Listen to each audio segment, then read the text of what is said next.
Good evening, everyone.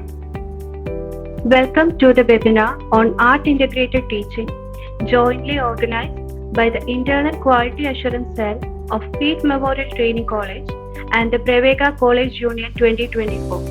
We are delighted to have you all here and look forward to an enriching and insightful session.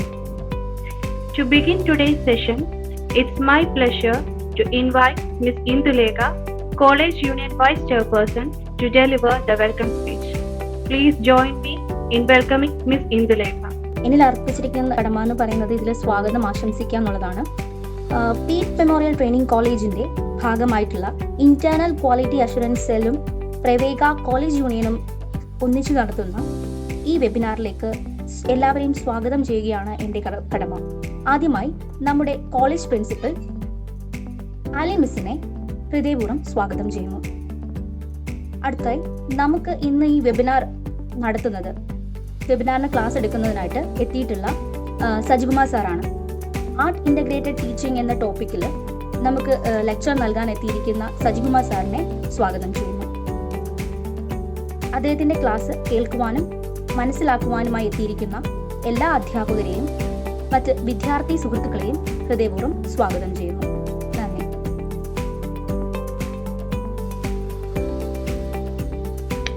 Thank you, Indulekha, for this warm and inspiring words.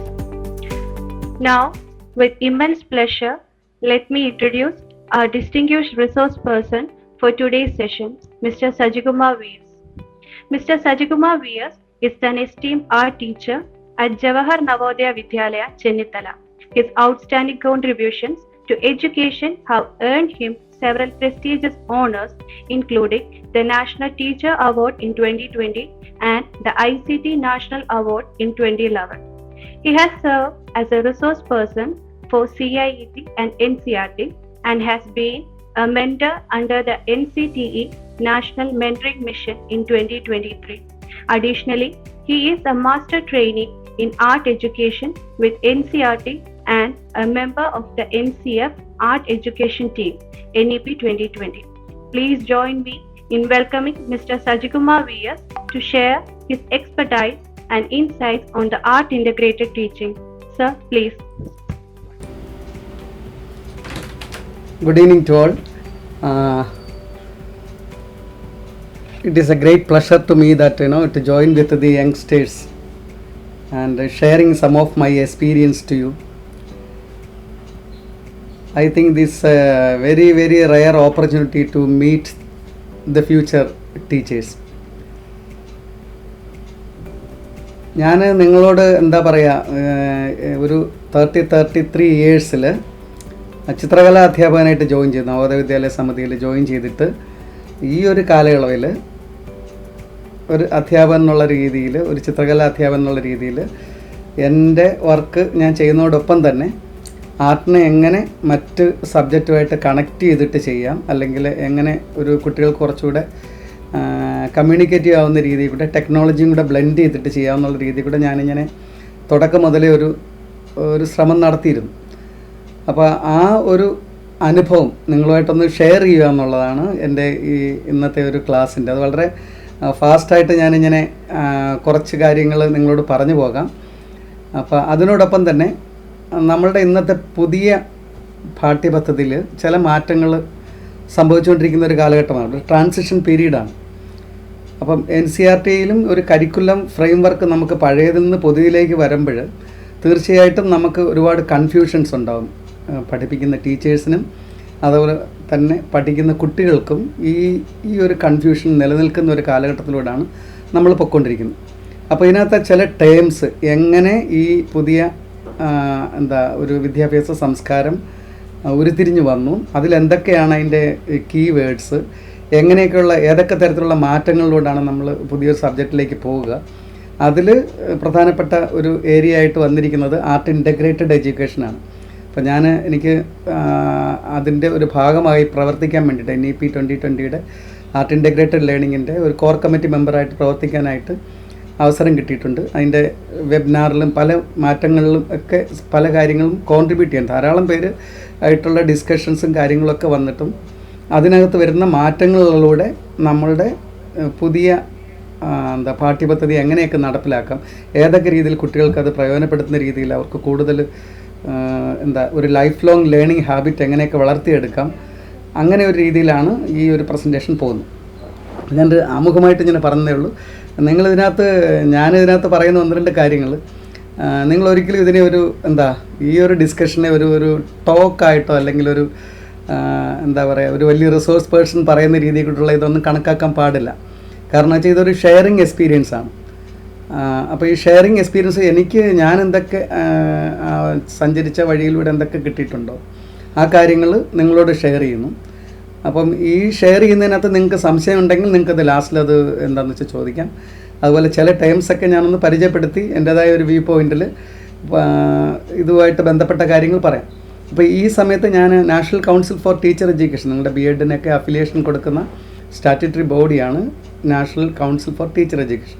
അതിലിപ്പോൾ ശരിക്കും പറഞ്ഞാൽ ഒരു 30 schools connect ചെയ്തിരിക്കുകയാണ് NEPയുടെ ഒരു pilot project നടത്താൻ വേണ്ടിയിട്ട്. അത് 15 കേന്ദ്രീയ വിദ്യാലയം, 10 നവോദയ വിദ്യാലയം, 5 CBSE, ഇന്ത്യയുടെ പല ഭാഗത്തു നിന്നുള്ള അത്രയും സ്കൂളിൽ കണക്ട് ചെയ്തിട്ട് പുതിയ പാഠ്യപദ്ധതിക്ക് വേണ്ടിയിട്ട് ആർട്ട് ഇൻ്റഗ്രേഷൻ ഞാനാണ് അതിനകത്ത് ഇപ്പോഴും അത് ഗൈഡ് ചെയ്തുകൊണ്ടിരിക്കുന്നത്. അതുപോലെ ഓരോരോ ഏരിയയിൽ അത് പല ആൾക്കാർ പ്രൊഫഷണൽസ് അതിനകത്ത് വർക്ക് ചെയ്യുന്നുണ്ട്.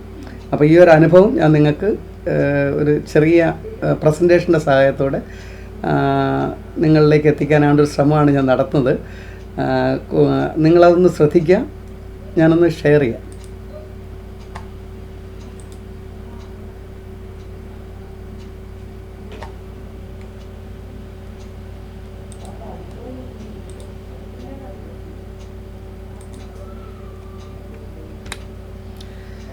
ഞാൻ ആദ്യം തന്നെ നിങ്ങളോട് പറയുന്നത്, എൻ്റെ ഫസ്റ്റ് സ്ലൈഡിൽ തന്നെ ഞാൻ ടീച്ചർ എന്നുള്ള വേർഡ് ഒന്ന് വെട്ടിയിട്ടിരിക്കുകയാണ്.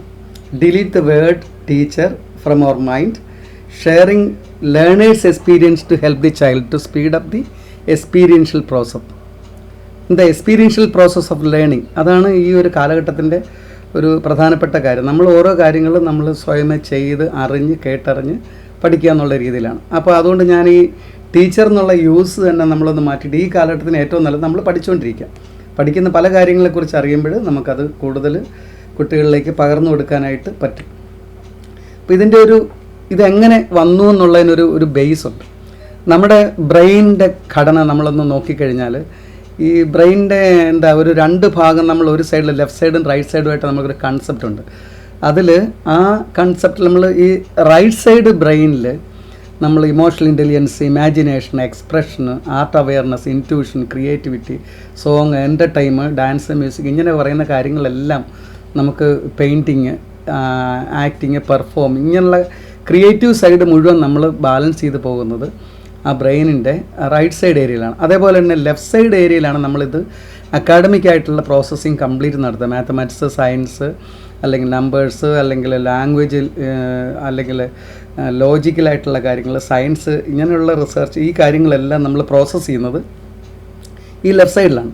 അപ്പോൾ നമ്മൾ ഒരു കാലഘട്ടം വരെ, ഈ കഴിഞ്ഞ പോളിസി വരെ നമ്മൾ നടത്തിയിരിക്കുന്ന ഒരു പ്രാക്ടീസ് എന്ന് പറഞ്ഞാൽ നമ്മളുടെ ഈ ലെഫ്റ്റ് സൈഡ് മാത്രം യൂസ് ചെയ്തുകൊണ്ട് പോകുന്ന ഒരു കാഴ്ചപ്പാടിലായിരുന്നു നമ്മുടെ കരിക്കുലം ഫ്രെയിം ചെയ്യുന്നത്. അപ്പോൾ സയൻറ്റിഫിക്കായിട്ട് ഒരു ബാലൻസ്ഡ് ലേണിംഗ് വേണം എന്നുള്ള അർത്ഥത്തിലാണ് നമ്മൾ കൃത്യമായിട്ടും ഇങ്ങനെയൊരു അവസ്ഥയിലേക്ക് പോയത്.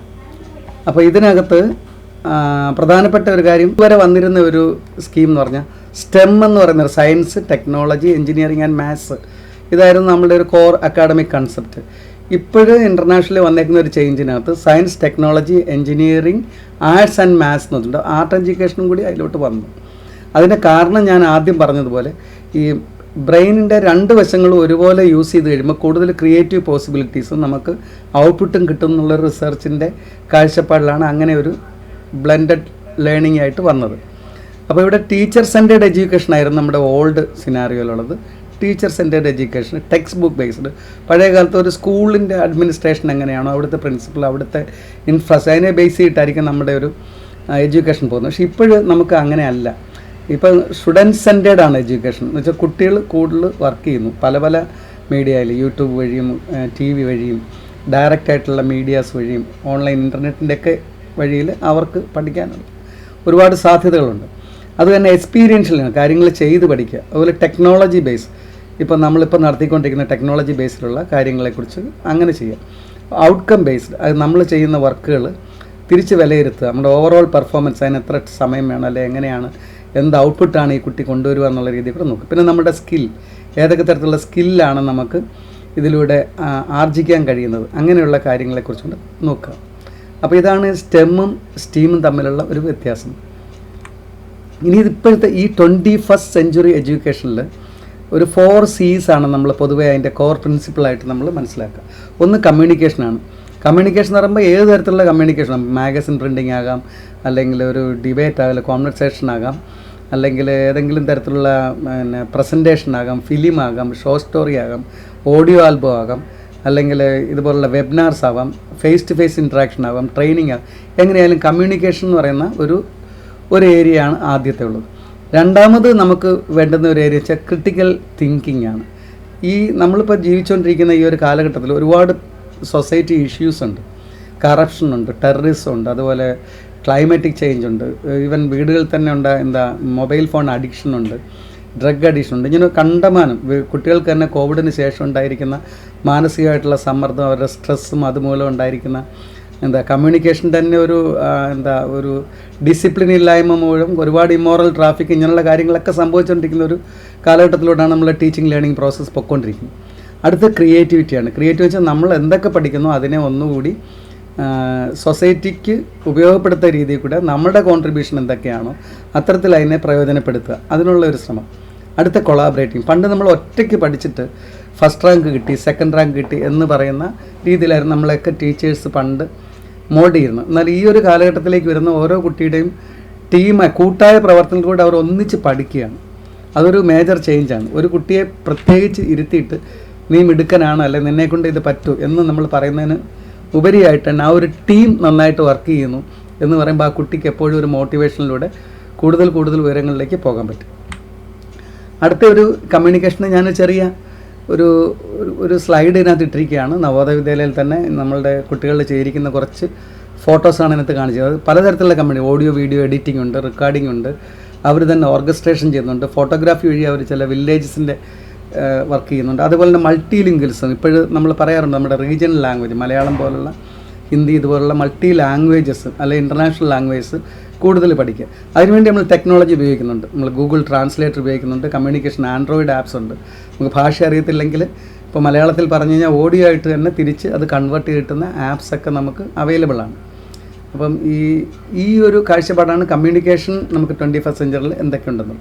ഇനി connecting class room to the society എന്ന് പറഞ്ഞ് ഇന്നത്തെ കാലഘട്ടത്തിൻ്റെ ഒരു NEPയുടെ ഒരു കോർ പ്രിൻസിപ്പിളാണ്. നമ്മൾ ക്ലാസ് റൂമിൽ ഒതുങ്ങി നിൽക്കാതെ ആ ക്ലാസ് റൂമിലെ കണക്ടിവിറ്റിയെ പുറം ആയിട്ടുള്ള നമ്മുടെ വില്ലേജുമായിട്ടോ നമ്മുടെ രാജ്യമായിട്ടോ അല്ലെങ്കിൽ നമ്മുടെ ഒരു ഗ്ലോബലി ആയിട്ടുള്ള പല സംഭവങ്ങളും നമ്മൾ എത്രത്തോളം കണക്റ്റഡ് ആവുന്നു അതിനുള്ള സാധ്യതകൾ നമുക്കിപ്പോൾ ഉണ്ട്.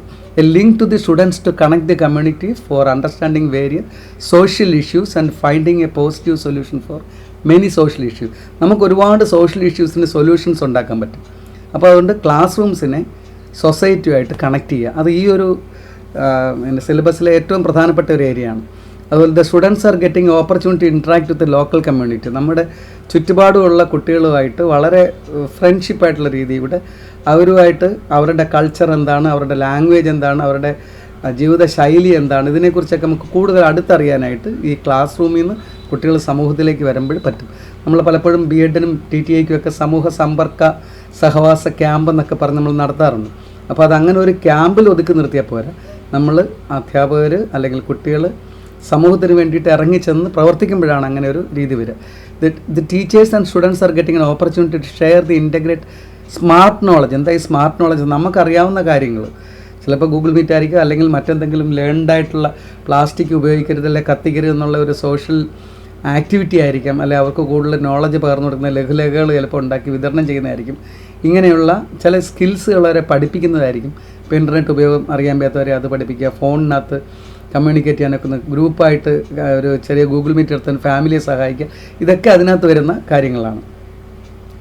ഇനി അതേപോലെ തന്നെ മേജർ ചേഞ്ചസ് നമുക്ക് വളരെ ഫാസ്റ്റായിട്ട് ഞാൻ പറഞ്ഞു കഴിഞ്ഞാൽ, ഈ ലാസ്കാസ് ഗുഹയിൽ നമ്മൾ ഗുഹാചിത്രം കണ്ടതിനകത്ത് നിന്ന് താളിയോളയിലേക്കും അത് തൂവലിലേക്കും പിന്നീട് അത് പേനയിലേക്ക്, ബുക്കിലേക്ക്, ഡെസ്ക്ടോപ്പ് കമ്പ്യൂട്ടറിലേക്ക്, അത് കഴിഞ്ഞിട്ട് ലാപ്ടോപ്പിലേക്കും, പിന്നെ അത് കഴിഞ്ഞ് നമുക്ക് ക്ലൗഡ് കമ്പ്യൂട്ടർ, നമ്മുടെ കാര്യങ്ങളെല്ലാം തന്നെ ഒരു എക്സ്റ്റേണൽ സെർവറിൽ, ഒരു ഗ്ലോബൽ സെർവറിൽ സൂക്ഷിച്ചു വെച്ചുകൊണ്ട് നമുക്കൊരു ഫിംഗർ ടിപ്പിൽ നമ്മുടെ ഫോണിൽ തന്നെ ഒരു കമ്പ്യൂട്ടറിൻ്റെ സാധ്യതകൾ വെച്ചിട്ട് ആർട്ടിഫിഷ്യൽ ഇൻ്റലിജൻസും 3D പ്രിൻറ്റിങ് നമ്മൾ ചെന്ന് നിന്ന് നമ്മുടെ രൂപം തന്നെ പ്രിൻറ്റ് ചെയ്ത് തരിക. അതുപോലെ 360 പനോരമ, ഒരു സ്ട്രീറ്റ് കംപ്ലീറ്റ് നമുക്കിപ്പോൾ അറിയാം, ഗൂഗിൾ എർത്തൊക്കെ ഇട്ട് പോയി കഴിഞ്ഞാൽ നമുക്ക് ആ റോഡ് മുഴുവൻ നമുക്ക് കണ്ടുകൊണ്ട് വണ്ടി ഓടിച്ച് പോകാൻ പറ്റും.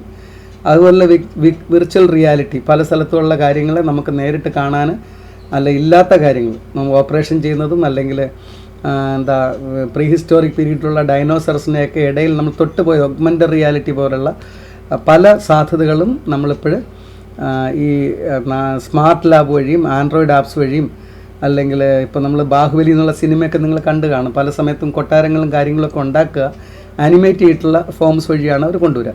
അപ്പോൾ അതിന് വിഷ്വൽ എഫക്ട്സ് എന്നുള്ള കണ്ടീഷനിലാണ് അത് പോവുക. ആനിമേഷൻ, ഡിജിറ്റൽ ആർട്ട്, ഇങ്ങനെയുള്ള ടെക്നോളജി എല്ലാം നമ്മുടെ ഇന്നത്തെ കാലഘട്ടത്തിൽ വന്നുകൊണ്ടിരിക്കുകയാണ്. അപ്പോൾ അതേപോലെ തന്നെ ഒരു പ്രധാനപ്പെട്ട ഒരു സംഗതിയാണ് ഈ ബാഗ്ലെസ് ഡേയ്സ് എന്ന് പറയുന്ന ഒരു പോളിസി.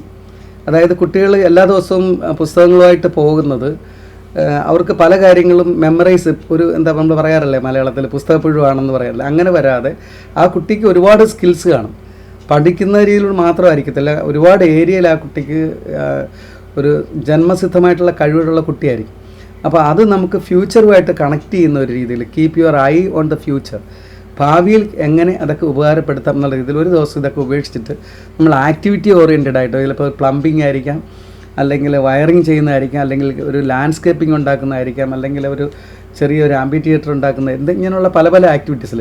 ഇവിടെ ഞാൻ നിങ്ങൾക്ക് റെഫറൻസിന് വേണ്ടി ഒരു സ്ലൈഡ് കാണിച്ചിട്ടുണ്ട്. അരവിന്ദ് ഗുപ്ത എന്ന് പറയുന്ന ആൾ IIT കാൺപൂരിലെ ഒരു പ്രൊഫസറാണ്. അദ്ദേഹത്തിന് ഏകദേശം 3000-ഓളം സ്കൂൾസിൽ 6200-ഓളം ഷോർട്ട് ഫിലിംസ് ഉണ്ടാക്കിയിട്ടുണ്ട്. നിങ്ങളൊന്ന് സെർച്ച് ചെയ്ത് നോക്കിയറിയാം. അതിനകത്ത് ഏകദേശം ഒരു 18 ലാംഗ്വേജിൽ ഒരുപാട് സയൻസ് ബേസ്ഡ് ആയിട്ടുള്ള ഈ വസ്തുക്കൾ, പാഴ്വസ്തുക്കളുണ്ട്. ചെറിയ ഇലക്ട്രിക് മോട്ടറൊക്കെ മുട്ടസൂചി കൊണ്ടും വയറും കൊണ്ടൊക്കെ ഏതൊരു കുട്ടിക്കും ഉണ്ടാക്കുന്ന രീതിയിൽ വളരെ രസകരമായ രീതിയിൽ അവതരിപ്പിക്കുന്ന ഒരു പ്രാക്ടിക്കൽ വീഡിയോസ് ഉണ്ട്. ഇത് ഫ്രീ ആണ്. അപ്പം നിങ്ങളതൊന്ന് നോക്കിയിട്ട് സൗകര്യം കിട്ടുമ്പോൾ നോക്കിക്കഴിഞ്ഞാൽ സയൻസ് പഠിപ്പിക്കുന്ന ടീച്ചേഴ്സിന് വളരെ വളരെ ഉപകാരപ്പെടും. സയൻസ് മാത്രമല്ല, എല്ലാ കുട്ടികൾക്കും അത്തരത്തിലുള്ള ഒരു അതിൻ്റെ ട്രാഷിനകത്ത് നിന്ന് നമുക്ക് ഈ നമ്മൾ വലിച്ചെറിയുന്ന പാഴ്വസ്തുക്കളിനകത്ത് നിന്ന് എങ്ങനെയൊക്കെ വർക്കിംഗ് മോഡൽസ് ഉണ്ടാക്കാനൊക്കുന്ന ഒരു ക്ലാസ് കൊടുക്കുന്ന ഒരു IIT-യിലെ പ്രൊഫസറാണ് അരവിന്ദ് ഗുപ്ത എന്ന് പറഞ്ഞ്. സൗകര്യം പോലെ നിങ്ങളത് നോക്കുക. ഞാൻ ഈ പ്രസൻറ്റേഷൻ നിങ്ങൾക്കൊന്ന് ഷെയർ ചെയ്ത് തരാം. അത് എന്തെങ്കിലും സംശയം ഉണ്ടെങ്കിൽ പിന്നീട് നിങ്ങൾക്കതൊരു റിവ്യൂ ചെയ്ത് നോക്കാവുന്നതാണ്. അതുപോലെ തന്നെ എന്തുകൊണ്ടാണ് ഇന്നത്തെ സമയത്ത് ഈ robotic teacher, why a learner scholar guide is important in education process instead of a robot. ഈ റോബോട്ട്സിനകത്ത് നമ്മൾ സേവ് ചെയ്ത് വെച്ചാൽ ഏത് ടോപ്പിക്കും ഒരു മെമ്മറി മിസ്റ്റേക്ക് ഇല്ലാതെയും റോബോട്ടിന് പഠിപ്പിക്കാൻ പറ്റും.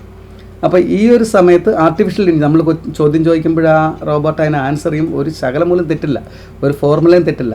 പക്ഷേ എന്താണ് വ്യത്യാസം വെച്ചാൽ ഈ കുട്ടിയുടെ മാനം. ഇതിന് രണ്ടാമത്തെ ഒരു ഫോട്ടോഗ്രാഫി നമുക്കറിയാം. ആ കുട്ടി ചിരിക്കുന്നു, ആ കുട്ടിയുടെ സന്തോഷം, അതിൻ്റെ ഹാപ്പി ബർത്ത്ഡേ ആണ്, അല്ലെ അവൻ്റെ അമ്മ ഇന്ന് രാവിലെ ജോലിക്ക് പോയിട്ട് എന്തെങ്കിലും കൊച്ചു കൊച്ചു സങ്കടങ്ങളൊക്കെ ഓരോ കുട്ടിയുടെ മനസ്സിലും കാണും. അപ്പോൾ ഈ കാര്യങ്ങൾ തിരിച്ചറിഞ്ഞിട്ട് ആ കുട്ടിയുടെ മാനസികാവസ്ഥയ്ക്ക് അനുസരിച്ചിട്ട് പെരുമാറാൻ ഒരു ടീച്ചർക്ക് മാത്രമേ പറ്റുള്ളൂ. അതുകൊണ്ട് ഒരു കണ്ടീഷനിൽ ഈ ഇമോഷൻസ് മനസ്സിലാക്കാൻ അത്ര പെട്ടെന്ന് നമുക്ക് അതിൻ്റെ സൊല്യൂഷൻ കണ്ടുപിടിക്കാൻ ഒരു പ്രോഗ്രാംഡ് റോബോട്ടിന് പറ്റില്ല. അപ്പോൾ അതുകൊണ്ട് തന്നെ ടീച്ചർ വളരെ ഇമ്പോർട്ടൻ്റ് ആണ് ഈ ഒരു കാലഘട്ടത്തിൽ ഒരു കുട്ടിയുടെ ക്യാരക്ടറിനെ മോൾഡ് ചെയ്തെടുക്കാൻ. ഇനി അടുത്ത് നമ്മൾ അറിയേണ്ടത് നമ്മളുടെ കുട്ടികൾ നമ്മുടെ ഒരു ക്ലാസ്സിൽ നമ്മൾ പോകുമ്പോൾ അത് 1ാം ക്ലാസ് ആയിക്കോട്ടെ, അല്ലെങ്കിൽ 12th ആയിക്കോട്ടെ, അല്ലെങ്കിൽ ഒരു റിസർച്ച് സ്കോളർ ആയിക്കോട്ടെ, നമ്മുടെ ഫ്രണ്ടിലിരിക്കുന്ന കുട്ടിയുടെ ഇൻബോൺ ടാലൻ്റ് എന്താണ്, ആ കുട്ടി എന്തൊക്കെ ചെയ്തിരുന്നു എന്നൊക്കെ നമ്മൾ തിരിച്ചറിയണം. ഞാനിവിടെ നിങ്ങൾ ഈ അടുത്തിടയ്ക്ക് വളരെ വൈറലായിട്ടുള്ള ഗംഗാ ശശിധരൻ എന്ന് പറഞ്ഞ വയലിൻ വായിക്കുന്ന ഒരു കൊച്ചുകുട്ടിയെ കണ്ടു കാണും. അതേപോലെ തന്നെ ഞാൻ 2-3 കൊച്ചുകുട്ടികളെ ഒന്ന് ഇന്ത്യയിൽ നമുക്ക് വളരെ ഇതായിട്ട് അറിയാവുന്ന 2-3 കുട്ടികളെ ഒന്ന് പറയുകയാണ്. ഒന്നൊരു അർക്കിത് ജസ്വാൽ എന്ന് പറയുന്നൊരു കുട്ടി 7 വയസ്സ് ഉള്ള സമയത്ത് ഒരു വലിയ സർജറി ചെയ്തതാണ്, ഒരു മെഡിക്കൽ സർജറി ചെയ്തൊരു കുട്ടിയാണ്. അതുപോലെ തന്മയ് ബക്ഷി എന്ന് പറയുന്ന ഈ കുട്ടി ഒരു 9 years old മുതൽ ഒരു 9ാം ക്ലാസ്സിലൊക്കെ പഠിക്കുമ്പം 80 ലക്ഷം രൂപ 85 ലക്ഷം രൂപ പെർ മന്ത് ആർട്ടിഫിഷ്യൽ ഇൻ്റലിജൻസിൽ നിന്ന് IBM-ൻ്റെ ക്ലാസ്സും ഒക്കെ എടുത്തു കൊടുത്തിട്ട് റെമ്യൂണറേഷൻ വാങ്ങിക്കുന്ന ഗൂഗിളിൻ്റെ ഒരു സ്റ്റാഫായിട്ട് മാറി. തന്നെത്താൻ പഠിച്ചാണ്. എൻ്റെ അച്ഛനും അമ്മയും IBM സ്റ്റാഫായിരുന്നു. അങ്ങനെ ഒരു പ്രോഗ്രാമിംഗ് ബേസ് കിട്ടിയിട്ട് യൂട്യൂബിൽ നിന്നും മറ്റുള്ള കാര്യങ്ങൾ തനിയെ പഠിച്ചിട്ട് ഇന്ന് വേൾഡിൽ ഏറ്റവും ഡിമാൻഡഡ് ആയിട്ടുള്ള ഒരു ആർട്ടിഫിഷ്യൽ ഇൻ്റലിജൻസിൻ്റെ ഒരു പ്രോഗ്രാമറാണ് തന്മയ് ബക്ഷി എന്ന് പറഞ്ഞ ഈ കുട്ടി. അപ്പോൾ അത് നമ്മൾ മനസ്സിലാക്കേണ്ട കാര്യം. അതുപോലെ തിലക് മെഹ എന്ന് പറയുന്ന ഒരു കുട്ടിക്ക് ഒരു 13 years old ഉള്ള സമയത്ത് ഒരു തന്നെത്താൻ ഒരു എൻ്റർപ്രനർ കമ്പനി തുടങ്ങിയിട്ട് ആ കമ്പനിയുടെ 100 കോടി രൂപയുടെ നെറ്റ് വർത്തുള്ള ഒരു കമ്പനിയായിട്ട് വളർത്തിയെടുത്തു. 13 വയസ്സേ ഉള്ളൂ. അപ്പോൾ ഇത്തരത്തിൽ വളരെ ഔട്ട്സ്റ്റാൻഡിങ് ആയിട്ടുള്ള കുട്ടികളുടെ ആണ് നമ്മൾ ക്ലാസ് റൂമിൽ നമ്മൾ നേരിട്ട് ഇൻട്രാക്ട് ചെയ്യുന്നത്, ഫേസ് ടു ഫേസ് ഇൻട്രാക്ഷനിൽ കിട്ടുക. അപ്പോൾ നമ്മൾ ഒരിക്കലും ഒരു കുട്ടിയെ അണ്ടർ എസ്റ്റിമേറ്റ് ചെയ്യാൻ പാടില്ല. അപ്പോൾ അതാണ് ഒരു എൻ്റെ ഇത്രയും കാലത്തെ ഒരു എക്സ്പീരിയൻസ്. അത് ഓരോ കുട്ടിക്കും അവരുടേതായിട്ടുള്ള birth. So every child is born with a talent. Try to listen first. നമ്മൾ ടീച്ചേഴ്സ് ആണെങ്കിൽ അത് ആദ്യമേ ലിസൺ ചെയ്യണം. അപ്പോൾ ഈ ഒരു ശ്രദ്ധിച്ച് കേൾക്കുക. അവനെന്ത് മണ്ടത്തരം പറഞ്ഞാലും നല്ല കാര്യങ്ങൾ പറഞ്ഞാലും അതിലെന്തെങ്കിലും ഒരു കാര്യം കണ്ടിട്ടായിരിക്കും ആ കുട്ടി ഒരു ടീച്ചർ ഫ്രണ്ടിൽ അവതരിപ്പിക്കുക. ഇനി അതുപോലെ നെക്സ്റ്റ് ഇതിനകത്ത് ഞാൻ നിങ്ങൾക്ക് അറിയാവുന്നൊരു സംഗതി ഇതാണ്. വളരെ കൃത്യമായിട്ട് എഡിസൺ നമ്മുടെ ബൾബൊക്കെ കണ്ടുപിടിച്ച എഡിസണ് എന്നോട് പണ്ട് ചോദ്യം ചോദിച്ചു കഴിഞ്ഞപ്പോൾ നിങ്ങൾ ഇത്രയും തവണ 1000 തവണ ഫെയിലായിട്ടല്ലേ ഒരു തവണ നിങ്ങളൊന്ന് വിൻ ചെയ്ത് എന്ന് പറഞ്ഞു കഴിഞ്ഞപ്പോൾ അദ്ദേഹം പറഞ്ഞാണ്, I have not failed 1000 times, successfully discovered 1000 ways not to make the light bulb എന്ന. ഒരു ബൾബ് എങ്ങനെ കത്തത്തില്ല എന്നുള്ളത് ഞാനത് കണ്ടുപിടിച്ചു എന്നുള്ള 1000 തവണ എങ്ങനെയൊക്കെ കത്തില്ല എന്ന് കണ്ടുപിടിച്ചു എന്നുള്ളതാണ്. അപ്പോൾ ഈ ക്ലാസ് റൂം എന്ന് പറഞ്ഞാൽ class room is a place for mistake making. Let them permit our kids to play with their ideas. അപ്പോൾ വരുന്ന കുട്ടികൾ അവർ മിസ്റ്റേക്ക് കാണിച്ചോളൂ. ഒരു മിസ്റ്റേക്കൂടെ മാത്രമേ നമുക്ക് മുമ്പോട്ട് പോകാൻ പറ്റുള്ളൂ. അപ്പോൾ ഇത് അതിന് വേണ്ടിയിട്ടേക്കുന്ന ഒരു സ്ലൈഡാണ്. അതേപോലെ തന്നെ ക്രിട്ടിക്കൽ ഇഷ്യൂസ്. ഞാൻ വീണ്ടും ഒന്നുകൂടെ ആ ക്രിട്ടിക്കൽ ഇതിലേക്ക് വന്നപ്പോൾ ടെക്നോളജിക്കൽ ഹൈ ക്രിയേറ്റ്, ഈ ചെറിയ നീല കളറിൽ എഴുതിയേക്കുന്ന അതിനൊരു നിങ്ങൾക്കൊരു എക്സാമ്പിൾ കാണിക്കാൻ വേണ്ടി ഇട്ടിരിക്കുകയാണ്. അതിനകത്ത് നമുക്ക് ടെക്നിക്കൽ ഹൈ ക്രിയേറ്റ്സ് ഡിപ്രഷൻ. നമ്മളിങ്ങനെ അഡിക്ഷനായിട്ട് മൊബൈലിൽ കുത്തിയിരിക്കുമ്പോൾ അല്ലെങ്കിൽ സിനിമ കാണുമ്പോൾ ഏത് മീഡിയംസ് നമ്മൾ അമിതമായിട്ട് ഉപയോഗിക്കുമ്പോഴും സോഷ്യൽ മീഡിയ അഡിക്ഷൻസ് ഉണ്ടാകാറുണ്ട്. അതുപോലെ ഡീമോറലൈസ് ഹ്യൂമൻ വാല്യൂസ്. നമുക്ക് അച്ഛനും അമ്മയും മക്കളും സഹോദരങ്ങളും ഒക്കെ ആയിട്ടുള്ള ബന്ധമൊക്കെ ഉപേക്ഷിച്ചിട്ട് പലതരത്തിലുള്ള ഇമ്മോറൽ ട്രാഫിക്കും ടെററിസും ഒക്കെ സംഭവിച്ചുകൊണ്ടിരിക്കുന്ന കാലഘട്ടത്തിലാണ്. അതുപോലെ need of eco friendly life for future life. Global വാർമിങ്ങും ക്ലൈമാറ്റിക് ചേഞ്ചും ഇന്ന് നമ്മൾ കാണുന്ന ഈ ഉഷ്ണതരംഗങ്ങളും ഒക്കെ ഉണ്ടായത് ഈ ഒരു എക്കോ ഫ്രണ്ട്ലി ലൈഫിൽ നമ്മുടെ ഋതം തെറ്റിയതുകൊണ്ടുണ്ടാകുന്ന ചില ഫീഡ്ബാക്കുകളാണ്. അതുപോലെ changing scenario of energy management. നമ്മുടെ തന്നെ ഇന്ത്യയിൽ ഇപ്പോൾ ഏറ്റവും കൂടുതൽ വിൻഡ് ഫാനും സോളാർ കാറും അല്ലെങ്കിൽ സസ്റ്റൈനബിൾ ഇലക്ട്രിക് കാറും ഒക്കെ വന്നുകൊണ്ടിരിക്കുന്ന ഒരു മറ്റ് ഫ്യൂവൽസിലേക്ക് നമ്മൾ പോകുന്ന സസ്റ്റൈനബിൾ എനർജി യൂസ് ചെയ്യുന്ന ഒരു കാലഘട്ടമാണ്. അപ്പോൾ ഇപ്പോഴും നിലനിൽക്കുന്ന ഒരു എനർജി സെക്ടർ. അപ്പോൾ ഇതിനെക്കുറിച്ചൊക്കെയുള്ള അവയർനെസ് ആ കുട്ടിക്ക് ഉണ്ടാകണം. അതുപോലെ artificial intelligence and privacy issues. ഇപ്പോൾ നമുക്കറിയാം, നമ്മളൊരു ഫോണും കൊണ്ട് എവിടെയെങ്കിലും പോയാൽ, ഇപ്പോൾ കൊട്ടാരക്കര അല്ലെങ്കിൽ ഒരു പ്രദേശത്ത് അല്ലെ മാവേലിക്കര കൊല്ലത്ത് ഒരു കടയിൽ ഞാൻ 20 പ്രാവശ്യം പോയിട്ടുണ്ടെങ്കിൽ ആ ഫോണും കൊണ്ടാണ് പോകുന്നത്. കൃത്യമായിട്ട് അത് നോൺ ചെയ്യുക. ഇന്ന കടയിൽ ഇപ്പോൾ മാവേലിക്കര പീറ്റ് മെമ്മോറിയൽ ഞാൻ 30 തവണ പോയിട്ടുണ്ട് എന്ന് കൃത്യമായിട്ട് നമ്മളെ ഒരാൾ ഇങ്ങനൊരു ചാരൻ അല്ലെങ്കിൽ ഒരു സ്പൈ നമ്മുടെ പുറകെ വന്ന് പോകുന്ന പോലെ ഈ നമ്മുടെ പ്രൈവസി ബാധിക്കുന്ന ചില ഇഷ്യൂസ്. അതിന് സൈബർ ബുള്ളിങ്ങും ഇതുണ്ട്. അതിനോടൊപ്പം തന്നെ കോപ്പിറൈറ്റ്ലെസ്. നമ്മുടെ പല വിവരങ്ങളും അടിച്ചു മാറ്റി അതിനനുസരിച്ചുള്ള പരസ്യങ്ങൾ തരിക, അതിലേക്ക് നമ്മളെ കൊണ്ടുവന്ന് വീഴ്ത്തുക, സാധനങ്ങൾ പർച്ചേസ് ചെയ്യുക, ഇങ്ങനെയുള്ള ആക്ടിവിറ്റീസ്. അതുപോലെ global business environment and online trans marketing. നമുക്കറിയാം, നമ്മളൊരു ലോൺ തരാം, പെട്ടെന്ന് ലോൺ തരാം അല്ലെങ്കിൽ ഒരു ഓഫർ തരുമ്പോൾ നമ്മൾ ചാടി വീഴും. ഇപ്പോൾ ഓവർ ഡ്രാഫ്റ്റ്, ഡെപ്റ്റ്, കടം, ഡിപ്രഷൻ, ഇതൊക്കെ വെച്ച് നമുക്ക് ഒരുപാട് ഡിപ്രഷൻ ഉണ്ടാകും. ചില സമയത്ത് ദാരിദ്ര്യമായിരിക്കും. മറ്റുള്ളവരെ കാണിക്കാൻ വേണ്ടിയിട്ട് ലോൺ എടുത്ത് വീടൊക്കെ വെച്ചിട്ട് അവസാനം സൂയിസൈഡ് ചെയ്യുക. ഇങ്ങനെയൊക്കെയുള്ള ഒരുപാട് ഇഷ്യൂസ് നമ്മൾ കണ്ടുകൊണ്ടിരിക്കുന്ന ഒരു കാലഘട്ടമാണ്. So what is required for the future society in every aspects of life. അപ്പോൾ നമ്മൾ ഈ ക്രിട്ടിക്കൽ ഇഷ്യൂസിനകത്തൊക്കെ എക്സ്പീരിയൻഷ്യൽ ലേണിംഗ് ആയിരിക്കണം. സ്കിൽ ബേസ്, നമുക്കറിയാവുന്ന കൊച്ചു കാര്യങ്ങൾ തനിയെ ചെയ്യാനുള്ള സ്കിൽ വേണം. എക്കോ ഫ്രണ്ട്ലി, നമുക്ക് കൾട്ടിവേറ്റ് ചെയ്യണം. ഒരാൾക്ക് വേണ്ടുന്ന ഫുഡ് നമ്മൾ തന്നെ കൾട്ടിവേറ്റ് ചെയ്യാനായിട്ടുള്ള ഒരു എൻവയോൺമെൻറ്റൽ ഫ്രണ്ട്ലി ലൈഫ് സ്റ്റൈൽ നമ്മൾ ഉണ്ടാക്കണം. അതുപോലെ എൻ്റർടൈൻമെൻറ്റ്. നമ്മൾ പലപ്പോഴും കുറച്ചൊരു വിഭാഗം ആൾക്കാരേ ഉള്ളൂ ഫാമിലി ആയിട്ട് നടക്കാൻ പോവുക, അല്ലെങ്കിൽ ഗാർഡൻ പോവുക, ടൂറിൽ പോവുക, ഫിലിമിന് പോവുക, അല്ലെങ്കിൽ ഒന്നിച്ചിരുന്ന് പാചകം ചെയ്യുക. എൻ്റർടൈൻമെൻറ്റ് എന്ന് പറയുമ്പോൾ ടൂർ മാത്രമല്ല, ഏത് ആക്ടിവിറ്റീസ്, ഒന്നിച്ച് കൃഷി ചെയ്യുക, ഒന്നിച്ച് പാചകം ചെയ്യുക, ഒന്നിച്ച് നടക്കാൻ പോവുക, ഒന്നിച്ചിരുന്ന് വർത്തമാനം പറയുക, ഇതൊക്കെ എൻ്റർടൈൻമെൻറ്റിൽ വരുന്നതാണ്. അപ്പോൾ ഇതിനകത്ത് തന്നെ നമുക്കൊരു ഡ്രീം വേണം. Think big dream, be active wherever you are. നമ്മൾ എവിടെ ആയാലും നമുക്കൊരു വലിയ ഡ്രീം വേണം. നമുക്ക് പോകാനുള്ള ഒരു കാഴ്ചപ്പാട് നമുക്കുണ്ടായിരിക്കണം. അതുപോലെ why for art education. Art education എന്തിനാണെന്ന് ചോദിച്ചു കഴിഞ്ഞാൽ എന്താ നമ്മൾ ഉദ്ദേശിക്കുക? ആർട്ട് എപ്പോഴും നമുക്ക് ഒരു ഇഷ്ടമുള്ള സാധനമാണ്. കുറച്ച് സൗന്ദര്യപരമായ കാഴ്ചപ്പാടിലായതുകൊണ്ട് എപ്പോഴും മറ്റുള്ള സബ്ജക്റ്റിനൊക്കെ കുറച്ചുകൂടെ ഫ്രണ്ട്ലി ആയിട്ടായിരിക്കും അതിലിടുക. ഇപ്പോൾ ഇതിനകത്ത് ഞാൻ കുട്ടികളുടെ ഒരു ക്യാമ്പസ് ബ്യൂട്ടിഫിക്കേഷനിൽ വേണ്ടിയിട്ട് ക്രാഫ്റ്റ് ഉണ്ടാക്കാനായിട്ടൊക്കെ പല സബ്ജക്റ്റിൽ ബയോളജിയും പോർട്രേറ്റ്സുകളും അതുപോലെ വേർലി എന്താ ട്രഡീഷണൽ പെയിൻറ്റിങ്ങുകളൊക്കെ കുട്ടികൾ ചെയ്യുന്നുണ്ട്. അപ്പോൾ അത് ഇൻ്റഗ്രേറ്റ് ചെയ്ത് മറ്റ് സബ്ജക്റ്റുമായിട്ട് എങ്ങനെ ഇൻ്റഗ്രേറ്റ് ചെയ്തിട്ട് വർക്ക് ചെയ്യാം, അതിലൂടെ എങ്ങനെയൊക്കെ കൾച്ചർ വാല്യൂസ് കൊണ്ടുവരാം, അതാണ് ഉദ്ദേശിക്കുക. അതേപോലെ തന്നെ role of art it's integrated approach with our subject. നമുക്ക് നമ്മളുടെ ആർട്ടിൻ്റെ സബ്ജക്റ്റിൽ നിന്നുകൊണ്ട് തന്നെ art in mathematics, art in biology, art in chemistry, art in physics, art in languages, art in computer science, art in music, ഇങ്ങനെ ഓരോന്നിനകത്ത് school അഡ്മിനിസ്ട്രേഷനിലുണ്ട്, കമ്മ്യൂണിക്കേഷനിലുണ്ട്, ക്യാമ്പസ് ബ്യൂട്ടിഫിക്കേഷനിലുണ്ട്, ഇൻ്റർപേഴ്സണൽ റിലേഷൻഷിപ്പിലുണ്ട്. ഇപ്പോൾ ആർട്ടും സ്കൂൾ എഡ്യൂക്കേഷനുണ്ട്, ക്രിയേറ്റീവ് റൈറ്റിങ്ങിലുണ്ട്, ആർട്ടില്ല. ഇപ്പോൾ ആർട്ടെന്ന് പറഞ്ഞൊരു ടേം നമ്മൾ എടുത്തു കഴിഞ്ഞാൽ ചിത്രം വരയ്ക്കുക എന്നുള്ള അർത്ഥത്തിൽ മാത്രമല്ല ആർട്ടിനെ നമ്മൾ കാണുക. അതിനൊരു വൈഡ് മീനിങ് ഉണ്ട്. ആ മീനിങ്ങിൽ എങ്ങനെയൊക്കെ കണക്ട് ചെയ്യുക എന്നുള്ളതാണ് ഞാൻ ഈ അടുത്ത കുറച്ച് സ്ലൈഡിലേക്ക് കാണിക്കാം. ഇത് ഞാൻ എൻ്റെ ട്രിവാൻഡ്രത്തെ സ്കൂളിൽ വർക്ക് ചെയ്തപ്പോൾ അവിടുത്തെ ഒരു ബയോളജി ടീച്ചറുമായിട്ട് ചേർന്നിട്ടില്ല, ഒരു ബയോളജിയുടെ ഒരു ലാൻഡ്സ്കേപ്പ് തന്നെ കുട്ടികളുമായിട്ട് ചേർന്നിട്ട് ഒരാഴ്ച കൊണ്ട് അവിടെ ജനറേറ്റ് ചെയ്തു. അവർ വളരെ ഇൻട്രസ്റ്റിംഗ് ആയിട്ട് തറയിലൊക്കെ കുത്തിയിരുന്നിട്ട് മാത്സ് ലാബും ബയോളജി ലാബും ഒക്കെ ക്യാമ്പസിൽ സിമെൻറ്റ് കൊണ്ട് ഉണ്ടാക്കിയിരിക്കുന്ന കുറച്ച് ശില്പങ്ങളുടെ രൂപത്തിൽ. അപ്പോൾ ഒരിക്കലും അവരുടെ മൈൻഡിൽ നിന്ന് ആ ഒരു ഇമേജ് മറന്നുപോകില്ല. ഇനി ഏത് ഉറക്കത്തിലും അവരോട് വിളിച്ച് ചോദിച്ചാൽ ഒരുപക്ഷെ അവർ ആ സബ്ജക്റ്റിനോട് അത്രയധികം ഇൻറ്റിമസി ഉണ്ടാക്കും. ഈ ഒരു ആക്ടിവിറ്റീസ് അത് കെമിസ്ട്രിയുടെ ഉണ്ട്, മാത്സിൻ്റെ ഉണ്ട്, അങ്ങനെ നമുക്ക് എന്ത് വേണമെങ്കിലും അവർക്ക് മെമ്മറൈസ്. ഇതിനെയാണ് ഒരു എസ്തെറ്റിക് അപ്രോച്ച് നമ്മൾ പറയാം. ഇനി അടുത്ത ആർട്ട് ഇൻ്റഗ്രേറ്റ് അപ്രോച്ച് ഇത് കെമിസ്ട്രി.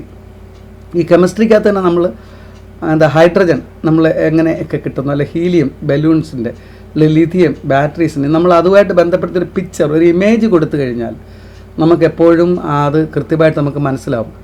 നമ്മളുടെ ബോഡിയിൽ തന്നെ എത്രമാത്രം ഏതൊക്കെ ഏരിയയിലുണ്ട്, അതിനൊക്കെയുള്ള ഗ്ലോബൽ വാർമിംഗ് വരാനായിട്ടുള്ള ഒരു കാരണം, അതിന് ഏതൊക്കെ കമ്പോണൻറ്റ്, ഏതൊക്കെ വാതകങ്ങൾ എമർജ് ചെയ്യുമ്പോഴാണ് നമുക്ക് ഭൂമിക്ക് ദോഷം ഉണ്ടാകുന്നത്, ഇങ്ങനെയുള്ള കാര്യങ്ങളൊക്കെ ഇൻ്റഗ്രേറ്റ് ചെയ്ത് പറയുമ്പോൾ ആ കുട്ടിക്ക് കൂടുതൽ വായിക്കാൻ വേണ്ടിയിട്ടുള്ള, അല്ല കൂടുതൽ തിരഞ്ഞെടുത്തിട്ട് ഒരു പ്രത്യേക ഏരിയ ചൂസ് ചെയ്തിട്ട് റെഫർ ചെയ്യാനുള്ള ഒരു കാഴ്ചപ്പാടിലേക്ക് വരും.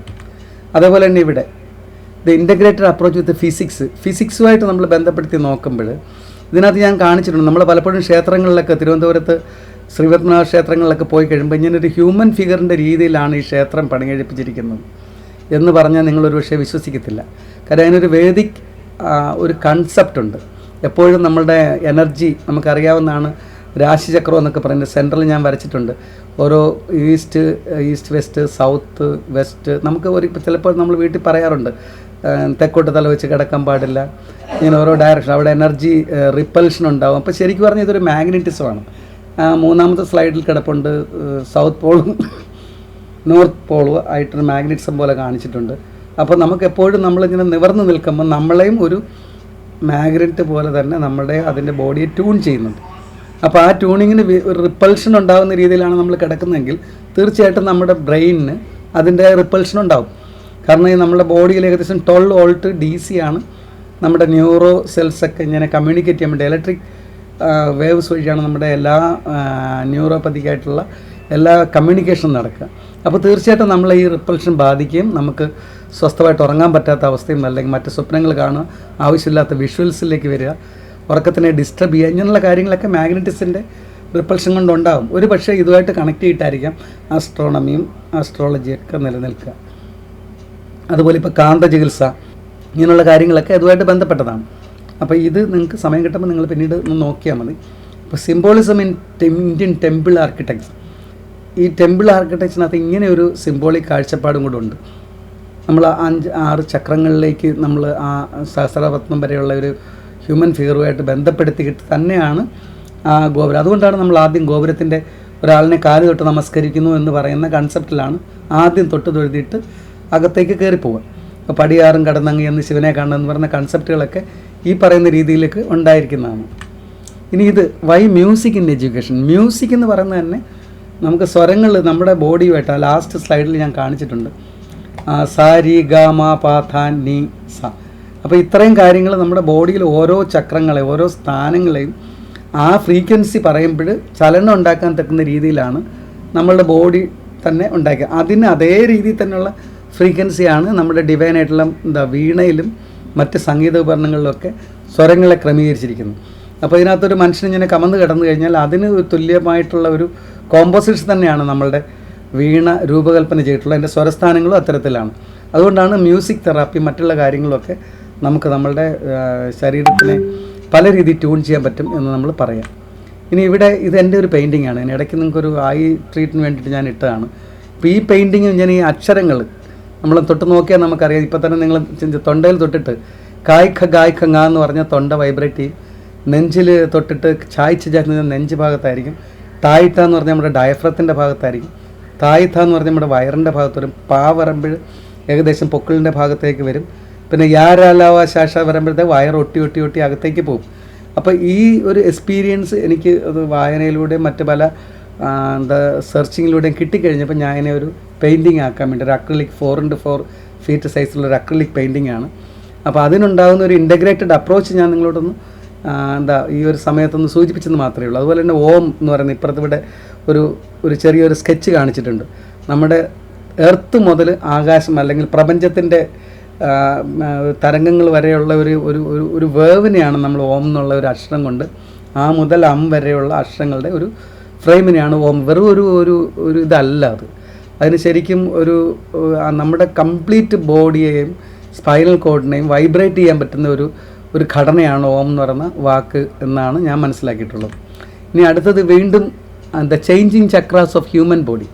ഇതിൻ്റെ ഒരു പെയിൻറ്റിംഗ് ആണ്. അപ്പോൾ ഇതിനകത്ത് ഞാൻ ഉപയോഗിച്ചിരിക്കുന്ന ചില ഫോംസ് എനിക്ക് കിട്ടിയിരിക്കുന്ന ചില സയൻറ്റിഫിക് ബാക്ക്ഗ്രൗണ്ടിൽ നിന്ന് തന്നെ ന്യൂറോൺ സെല്ലിനെ കുറിച്ചും.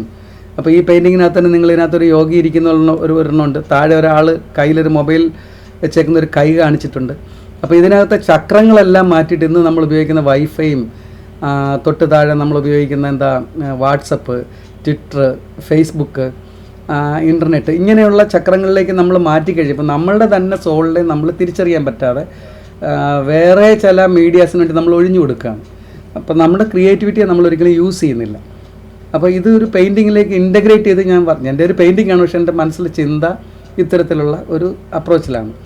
അതുപോലെ തന്നെ ഇവിടെ life is beautiful when you are we are positive towards life. നമ്മുടെ ജീവിതമൊക്കെ വളരെ ഹാപ്പി ആയിരിക്കും നമ്മൾ കാര്യങ്ങളെ വളരെ പോസിറ്റീവായിട്ട് കാണാൻ പഠിക്കണം. എന്തെങ്കിലും ചെറിയ ഇഷ്യൂ ഉണ്ടായി കഴിയുമ്പോൾ നമ്മൾ ആ ഇഷ്യൂവിനെ വലിയ ഇതായിട്ട് ടെൻഷനായിട്ട് കണ്ടു കഴിഞ്ഞാൽ തീർച്ചയായിട്ടും അന്നത്തെ ഒരു ദിവസം നമുക്ക് പോകും. അപ്പോൾ അത് ഒരു പക്ഷേ ഒരാൾ നമ്മളെന്ന് ചീത്ത വിളിച്ചോ അല്ലെങ്കിൽ ഒന്ന് വഴക്ക് പറഞ്ഞു എന്ന് പറയുമ്പോൾ നമ്മൾ സ്വയമേ നമുക്ക് ചിന്തിക്കാം. എങ്ങനെ ചിന്തിക്കാം? അയാൾ വഴക്ക് പറഞ്ഞപ്പോൾ അയാൾക്കുറച്ച് സന്തോഷമായിട്ടുണ്ടല്ലോ, അപ്പോൾ ഹാപ്പിനെസ്സാണ് ഞാൻ ഉദ്ദേശിച്ചെങ്കിൽ തീർച്ചയായിട്ടും അയാളും സന്തോഷിക്കുന്നു, ഞാനും സന്തോഷിച്ച പ്രശ്നം തീർന്നു. അപ്പോൾ അത് നമ്മളവിടെ അടിയുണ്ടാക്കാൻ പോയി കഴിഞ്ഞാൽ ഒരു പക്ഷേ അന്നും നമ്മൾ ചെയ്യാനിരിക്കുന്ന നമ്മൾ ഡിസൈൻ ചെയ്തിരിക്കുന്ന എല്ലാ ആക്ടിവിറ്റീസും അവിടെ കൊണ്ട് നമുക്ക് നഷ്ടപ്പെടുകയാണ് ചെയ്യുക. അപ്പോൾ ഇൻറ്റീരിയേഴ്സ്, കളേഴ്സ്, ഇങ്ങനെയുള്ള ബ്യൂട്ടിഫുൾ ഐറ്റംസ് എല്ലാം തന്നെ നമ്മളുടെ ലൈഫിനെ നമ്മൾ ഒരുപാട് ബാധിക്കുന്നതാണ്. ഇതിനകത്തെ കുട്ടികളുടെ ചിരിയും ടീച്ചേഴ്സിൻ്റെ ചിരിയൊക്കെ കണ്ടു കഴിഞ്ഞാൽ നമുക്ക് മനസ്സിലാകും അവർ വളരെ എൻജോയ്മെൻറ്റ് മൂഡിലാണ്. അതുപോലെ ഇവിടെ use of technology in education. ചില ഔട്ട്ഡേറ്റഡ്, ഇപ്പോൾ ഞാനൊക്കെ പഠിച്ചുകൊണ്ടിരിക്കുന്ന സമയത്തുള്ള ഒരു രീതിയാണ് സോഷ്യൽ സ്റ്റഡീസിൻ്റെ പേപ്പറിനകത്ത് ഒരു ഇന്ത്യയുടെ മാപ്പ് കൊടുത്തിട്ട് അതിൽ അടയാളപ്പെടുത്തും. പക്ഷേ ഇന്നത്തെ കാലഘട്ടത്തിൽ ടെക്നോളജി ഒരുപാട് ചേഞ്ച് ചെയ്തു. ഇപ്പോൾ നമുക്കൊരു പ്രാക്ടിക്കൽ സെക്ഷനിലേക്ക് വരേണ്ട ഒരു കാലഘട്ടമാണ്. ഇപ്പോൾ ഗൂഗിൾ എർത്തോ ഗൂഗിൾ മാപ്പോ അല്ലെങ്കിൽ ഒരു ചെറിയൊരു സ്ഥലം പോലും നമുക്ക് എടുത്തിട്ട് അതിൻ്റെ മോണമെൻറ്റും അതിൻ്റെ ഡിസ്റ്റൻസും മറ്റു കാര്യങ്ങളൊക്കെ അറിയാമെങ്കിൽ നമ്മൾ അത്തരത്തിലുള്ള ഒരു കണക്ഷൻ കൂടി സിലബസിനകത്തോടെ കുട്ടികൾക്ക് പറഞ്ഞു കൊടുക്കേണ്ടത് വളരെ അത്യാവശ്യമാണ്. അപ്പോൾ ഇതിനാണ് നമ്മൾ ഇൻ്റഗ്രേറ്റ് ചെയ്യുന്നത്. മറ്റ് സബ്ജക്റ്റുമായിട്ട് എങ്ങനെ ഇൻ്റഗ്രേറ്റ് ചെയ്യുക എന്ന് പറയാം. ഇനി അടുത്തെന്ന് വെച്ചാൽ സ്പെസിഫിക് ആയിട്ട് നമുക്ക് കുട്ടി, ഇപ്പോൾ നമ്മളിപ്പോൾ മൈക്കലാഞ്ചലോ എന്ന് അടിച്ചാൽ ഒരുപക്ഷെ നമ്മൾ ചെന്ന് എത്തുന്നത് വേറെ ഏതെങ്കിലും ഒരു വീട്ടിൻ്റെ പേരിലോട്ടോ മൈക്കലാഞ്ചലോട്ടോ വീടോ അല്ലെങ്കിൽ ഏതെങ്കിലും പോൺ സൈറ്റിലോട്ടൊക്കെ കുട്ടികളെ കൊണ്ടുപോകത്തക്ക രീതിയിൽ കൂടെ അവർ അത്തരത്തിൽ പേര് കൊടുത്തിട്ടായിരിക്കും പല ഇമ്പോർട്ടൻ്റ് ആയിട്ട് നെയിം മിസ്യൂസ് ചെയ്യുക. അപ്പോൾ അങ്ങനെയുള്ള ആ ഒരു ജേർണി നമ്മൾ മൾട്ടിമീഡിയയിൽ ഒഴിവാക്കാൻ വേണ്ടിയിട്ട്, ഇൻ്റർനെറ്റിൽ ഒഴിവാക്കാൻ വേണ്ടിയിട്ടാണ് നമ്മൾ സ്പെസിഫിക് ആയിട്ട് നമ്മൾ റെഫർ ചെയ്യാൻ കൊടുക്കുമ്പോൾ QR കോഡ് വഴി കൊടുക്കണം എന്ന് പറഞ്ഞു. ഈ QR കോഡ് ജനറേറ്റ് ചെയ്യാൻ വേണ്ടി ഫ്രീ ആയിട്ട് ധാരാളം ആപ്പുണ്ട്. നിങ്ങൾ വെറുതെ QR കോഡ് ജനറേഷൻ അടിച്ചു കൊടുത്തു കഴിഞ്ഞാൽ നമുക്ക് അതിൻ്റെ സോഫ്റ്റ്വെയർ കിട്ടും, ഫ്രീ ആയിട്ട് തന്നെ കിട്ടും. അത് നമുക്ക് ക്രിയേറ്റ് ചെയ്യാൻ നമ്മുടെ പേരും അഡ്രസ്സൊക്കെ ടൈപ്പ് ചെയ്തോട് ജനറേറ്റ് QR കോഡൊന്ന് കൊടുത്തു കഴിഞ്ഞാൽ നിങ്ങൾക്ക് ഇതുപോലെ QR കോഡ് ജനറേറ്റ് ചെയ്യാൻ പറ്റും. ഇനി വീണ്ടും നമുക്ക് ഓഡിയോ റെക്കോർഡിങ്ങിനൊക്കെ നമുക്ക് വേണ്ടുന്ന ഒരു സോഫ്റ്റ്വെയറാണ് ഒഡാസിറ്റി എന്നൊക്കെ പറയുന്നത്. ആൻഡ്രോയിഡിനുണ്ട് ലെക്സിസ് ഓഡിയോ. കുറച്ചുകൂടെ പേയ്മെൻ്റ് ഒക്കെ കൊടുത്തു കഴിഞ്ഞാൽ അഡോബ് സൗണ്ട് നല്ല രീതിയിൽ റെക്കോർഡ് ചെയ്തിട്ട് അത് നമുക്ക് ഏതൊക്കെ രീതിയിലാണ് നമ്മുടെ പ്രസൻറ്റേഷനിലോ വീഡിയോയിലോ ക്ലാസ്സിലോ ഒക്കെ ഉപയോഗിക്കാമെന്നുള്ള. നമുക്ക് ടെക്നോളജി ഈ സമയത്ത് വേണം, അത്യാവശ്യം നല്ല രീതിയിൽ സൗണ്ട് ഇപ്പോൾ എൻ്റെ ആർട്ട് റൂമിൽ ഞാനൊരു റെക്കോർഡിംഗ് സ്റ്റുഡിയോ കൂടി അതിൻ്റെ ഹാർഡ്വെയറും സോഫ്റ്റ്വെയറും എല്ലാം വെച്ചിട്ട് സെറ്റ് ചെയ്തിട്ടുണ്ട്. അപ്പോൾ അത്തരത്തിൽ നമ്മളുടെ ഇനിയുള്ള എഡ്യൂക്കേഷനിൽ ഒരിക്കലും ഓഡിയോ എഡിറ്റിങ്ങിൻ്റെ പോസിബിലിറ്റീസ് ഉപയോഗിക്കാതെ നമുക്ക് മുമ്പോട്ട് പോകാൻ പറ്റില്ല. ആ ഒരു തിരിച്ചറിവ് നിങ്ങൾക്ക് ഓരോരുത്തർക്കും വേണം. അത് എങ്ങനെ എഡിറ്റ് ചെയ്യുന്നു, എങ്ങനെ അതിനെ മിക്സ് ചെയ്യുന്നു, എങ്ങനെ മെർജ് ചെയ്യുന്നു, എങ്ങനെ ഒരു സൗണ്ട് ഡിസൈൻ ഉണ്ടാക്കാം എന്നതിനെക്കുറിച്ചൊക്കെ നിങ്ങൾ ഫോളോ അപ്പ് ചെയ്യാം. ഇനി അടുത്ത് ഇ ബുക്ക് എങ്ങനെയാണ് ക്രിയേറ്റ് ചെയ്യേണ്ടതെന്ന് ഒരുപാട് സോഫ്റ്റ്വെയറിനകത്ത് ഇപ്പം പേജ് മേക്കറും മറ്റിടത്തൊക്കെ പോയി കഴിഞ്ഞാൽ നമുക്ക് വളരെ ബുദ്ധിമുട്ടാണ്. പക്ഷേ നിങ്ങൾക്കൊരു ഇ ബുക്ക് ഉണ്ടാക്കാൻ വേണ്ടി ഒരു പവർ പോയിൻറ്റ് പ്രസൻറ്റേഷനിൽ തന്നെ ഒരു ബുക്കിൻ്റെ സൈസിലേക്ക് ഞാൻ ഇതിനകത്ത് പറഞ്ഞിട്ടുണ്ട്. അതിനകത്ത് ഫയൽ ന്യൂ കഴിഞ്ഞ് ഡിസൈൻ എടുത്തിട്ട് നിങ്ങൾ ഇതേ ആപ്ലിക്കേഷൻ ചെയ്ത് നോക്കുക. സ്ലൈഡ്സിൽ കസ്റ്റം സൈഡിൽ പോയിട്ട് A4 എന്നാക്കും. അപ്പോൾ പോർട്രേറ്റ് നിന്ന് വെർട്ടിക്കലായിട്ട് കിട്ടും. അതിനകത്ത് നമുക്ക് സാധാരണ പവർ പോയിൻറ്റ് പ്രസൻറ്റേഷൻ ചെയ്യുന്ന പോലെ തന്നെ പ്രസൻറ്റേഷൻ ചെയ്തിട്ട് അതിനെ സേവ് ആസ് PDF എന്ന് കൊടുത്തു കഴിഞ്ഞാൽ അത് നമുക്ക് ഇ ബുക്കായിട്ട് ഷെയർ ചെയ്ത് വേറെ കൊടുക്കും. അപ്പോൾ കുട്ടികൾക്ക് നോട്ട്സൊക്കെ കൊടുക്കുമ്പോൾ നമ്മുടേതായ രീതിയിലുള്ള ഫോംസും അപ്ഡേറ്റഡ് ആയിട്ടുള്ള വിവരങ്ങളും കൂടെ ചേർത്തിട്ട് അവർക്ക് കണക്ട് ചെയ്ത് കൊടുക്കാൻ ശ്രമിക്കുക. അല്ലാതെ ഒരു ട്രഡീഷണൽ ഔട്ട്പുട്ടിൽ ടെക്സ്റ്റ് ബുക്ക് ഇങ്ങനെയാണ്, അതുകൊണ്ട് അതിൻ്റെ കംപ്ലീറ്റ് നോട്ടും അതേപടി ആവർത്തിക്കണം എന്നൊന്നുമില്ല. അപ്പോൾ ഔട്ട്കം ബേസ് എന്ന് പറഞ്ഞാൽ society, class room connecting to the society and future, ഇങ്ങനെ ഒരു 2 ടൈമും കൂടെ നിങ്ങൾ ആഡ് ചെയ്യുക. അതുപോലെ ഏതൊക്കെ തരത്തിൽ അതിനെ ഇൻറ്റഗ്രേറ്റ് ചെയ്യാം. അതുപോലെ ഇപ്പം ഈ ഒരു ചിത്രം നമ്മൾ നോക്കുക. ഇമേജസ് ക്യാൻ ക്രിയേറ്റ് മെമ്മറബിൾ, നമുക്ക് വളരെ മനസ്സിന് ഇഷ്ടം തോന്നുന്ന രീതിയിലൊരു ഇമേജിനെ നമുക്ക് സ്വാധീനിക്കാൻ പറ്റും. ഒരുപക്ഷെ ഞാൻ ഈ പറഞ്ഞ എല്ലാ കാര്യങ്ങളും മറന്നുപോയാലും ഈ ഒരു സൂര്യകാന്തി പൂവിൻ്റെ ചിത്രം നിങ്ങളുടെ മനസ്സിൽ തങ്ങി നിൽക്കുന്നു, ഇടയ്ക്ക് എപ്പോഴോ കാണിക്കുക എന്നുള്ള രീതിയിൽ. അപ്പോൾ ആ ഇമേജിന് അത്രമാത്രം ഒരു സ്ട്രോങ് ആയിട്ടുള്ള ഒരു വൈബ്രേഷൻ നമ്മുടെ മനസ്സിൽ ക്രിയേറ്റ് ചെയ്യാൻ പറ്റും.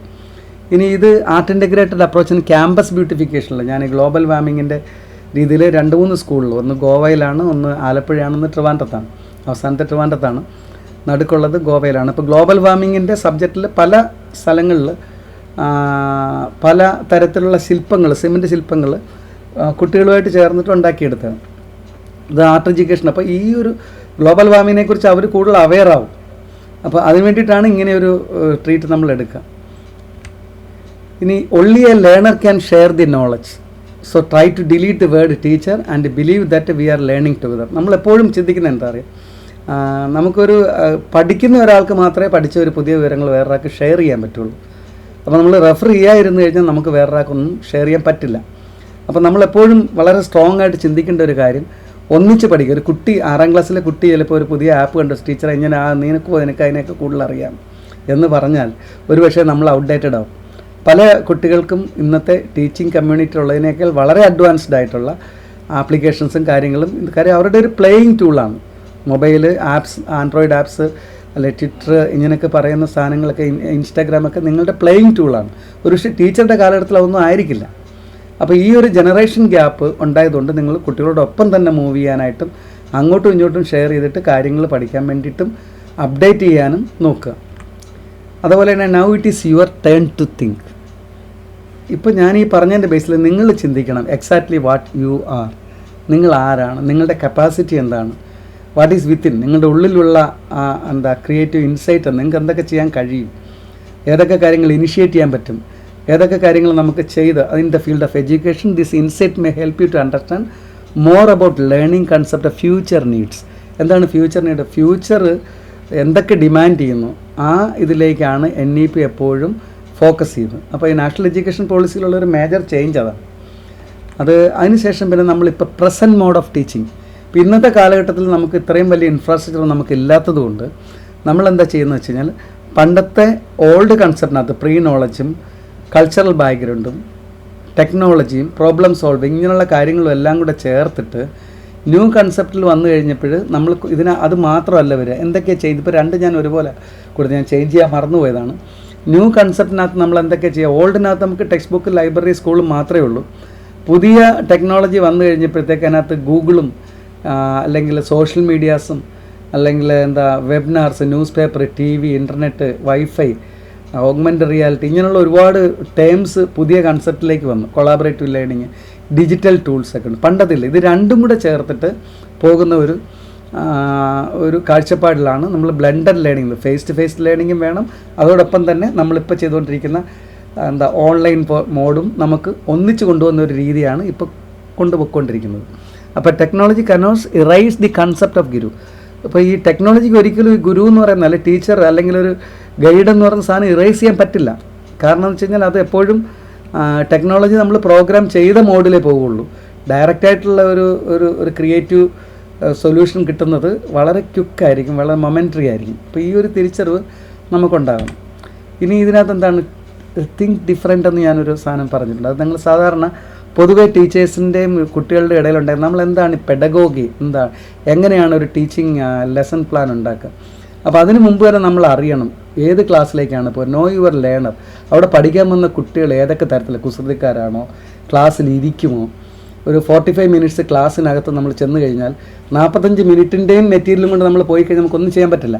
അപ്പോൾ അവർ ആദ്യത്തെ ആ കഴിഞ്ഞ ക്ലാസ് കഴിഞ്ഞിട്ടുള്ളൊരു ചെറിയൊരു ഹാങ് ഓവറിലായിരിക്കും നമ്മൾ ചെല്ലുന്ന ഒരു 5 മിനിറ്റ്. അപ്പോൾ എന്തെങ്കിലും ഒരു ഐസ് ബ്രേക്കിംഗ്, ചിലപ്പോൾ ഒരു പാട്ട് പാടാനോ കൈയടിക്കാനോ ഒരു ബർത്ത്ഡേ അല്ലെ വീട്ടിൽ എന്തൊക്കെയുണ്ട് വിശേഷം, അല്ലെ കഴിഞ്ഞ ക്ലാസ്സിൽ എന്താ അടി കിട്ടിയോ, എന്തെങ്കിലുമൊക്കെ ചില കാര്യങ്ങൾ ചോദിച്ചിട്ട് ആ കുട്ടികളുടെ മൈൻഡിനെ ഒന്ന് റിഫ്രഷ് ചെയ്തിട്ട് നമ്മൾ ഏതെങ്കിലും ഒരു ആക്ടിവിറ്റി ഏത് തരത്തിലുള്ളൊരു ആക്ടിവിറ്റി കൂടാണ് ആ കുട്ടികളെ നമ്മുടെ ടോപ്പിക്കിലേക്ക് കൊണ്ടുവരിക. അത് ചിലപ്പോൾ നാട്ടിലൊരു കഥയായിരിക്കാം, അല്ലെങ്കിൽ അന്നത്തെ ന്യൂസ് പേപ്പറിൽ വന്നിട്ടുള്ള ഒരു സ്റ്റോറി ആയിരിക്കാം, അല്ലെങ്കിൽ അവർക്കറിയാവുന്ന ഏതെങ്കിലും ഉത്സവം അല്ലെങ്കിൽ അതുമായിട്ട് നാട്ടിൽ ബന്ധപ്പെട്ട കാര്യങ്ങളായിരിക്കാം. അതുമായിട്ട് ഇൻ്റഗ്രേറ്റ് ചെയ്തൊരു ടോപ്പിക്കിലേക്ക് അവരറിയാതെ അവരെ ക്ലാസ് റൂമിലേക്ക് നമ്മൾ സൊസൈറ്റിയായിട്ട് കണക്ട് ചെയ്ത് കൊണ്ടുപോകുക. അപ്പോൾ integrate your topic to other subject areas and connect your class room to the society. അതുപോലെ activity can be plan to solve the critical issues related with the lesson. നമ്മൾ ആ ആക്ടിവിറ്റീസ് നമ്മൾ ഓരോ കാര്യങ്ങൾ കുട്ടിയോട് ചോദിക്കുമ്പോഴും അവരുടെ മറുപടിയും ഒക്കെ ഈ ഇഷ്യൂസിൻ്റെ സൊല്യൂഷൻ ഇൻട്രാക്റ്റീവ് സെക്ഷൻ ആയിരിക്കണം. നമ്മൾ ഓൺ സൈഡ് പറഞ്ഞു പോകുന്നതല്ലാതെ തന്നെ അവരുടെ കയ്യിൽ നിന്നും കുറച്ച് കാര്യങ്ങൾ നമുക്ക് കിട്ടാൻ വേണ്ടിയും കൂടെ ശ്രമിക്കുക. അപ്പോൾ ആ ഒരു ഡിസ്കഷൻ ഉണ്ടാവും.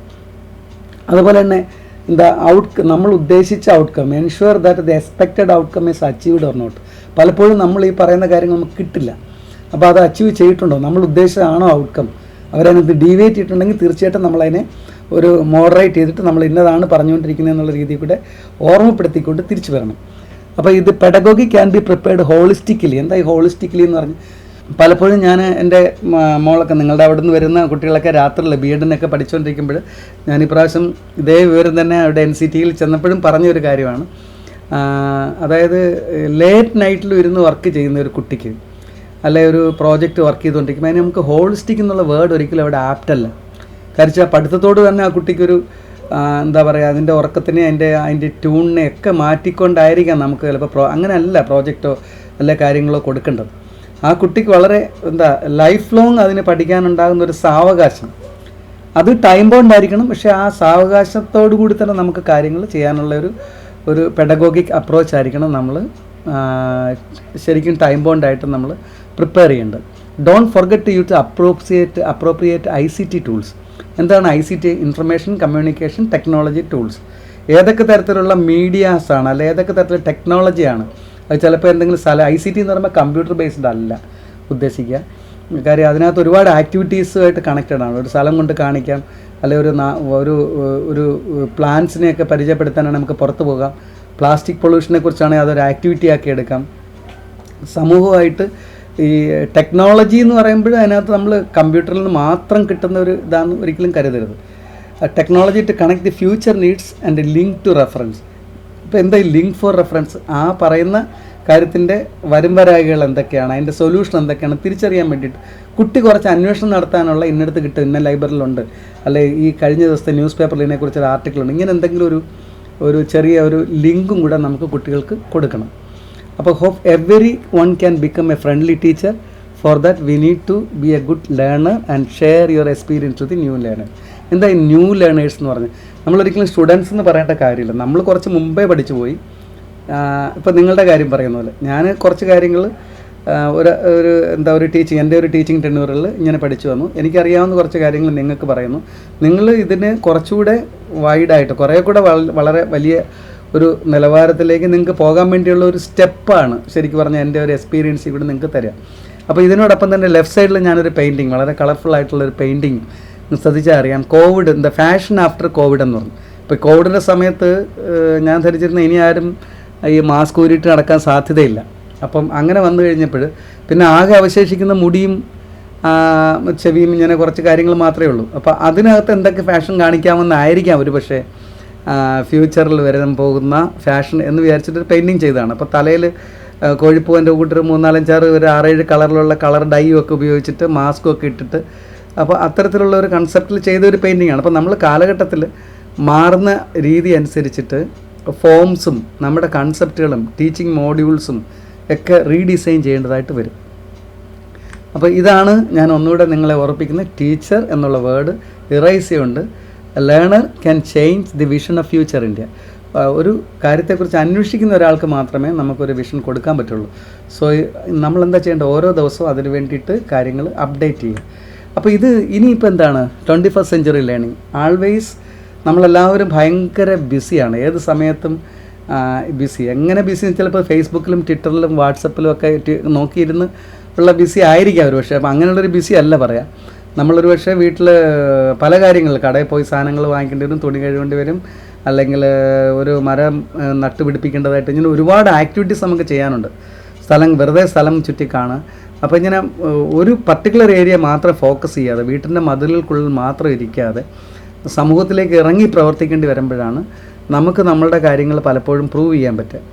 അപ്പോൾ ഈ ഒരു എക്സ്പീരിയൻസ് ആണ് എനിക്ക് കൂടുതൽ. അപ്പോൾ ബാക്കിയുള്ള നിങ്ങൾ ചിന്തിക്കണം. അപ്പോൾ ഞാനെന്താ പറയുക, വാട്ട് ഈസ് നെക്സ്റ്റ് എന്ന് പറയുന്നത് ഇത്രയൊരു സാധനത്തിനകത്ത് നിങ്ങൾ അടുത്ത് ചിന്തിക്കുക. അപ്പോൾ അടുത്തെന്താണ്, ഞാനൊരു വലിയ തെറ്റിദ്ധാരണയാണ് നിങ്ങൾ ഉണ്ടാക്കിയത്. എന്താണ്? സോറി. എന്തിനാണ് സോറി പറഞ്ഞത്? Do not use the digital tools.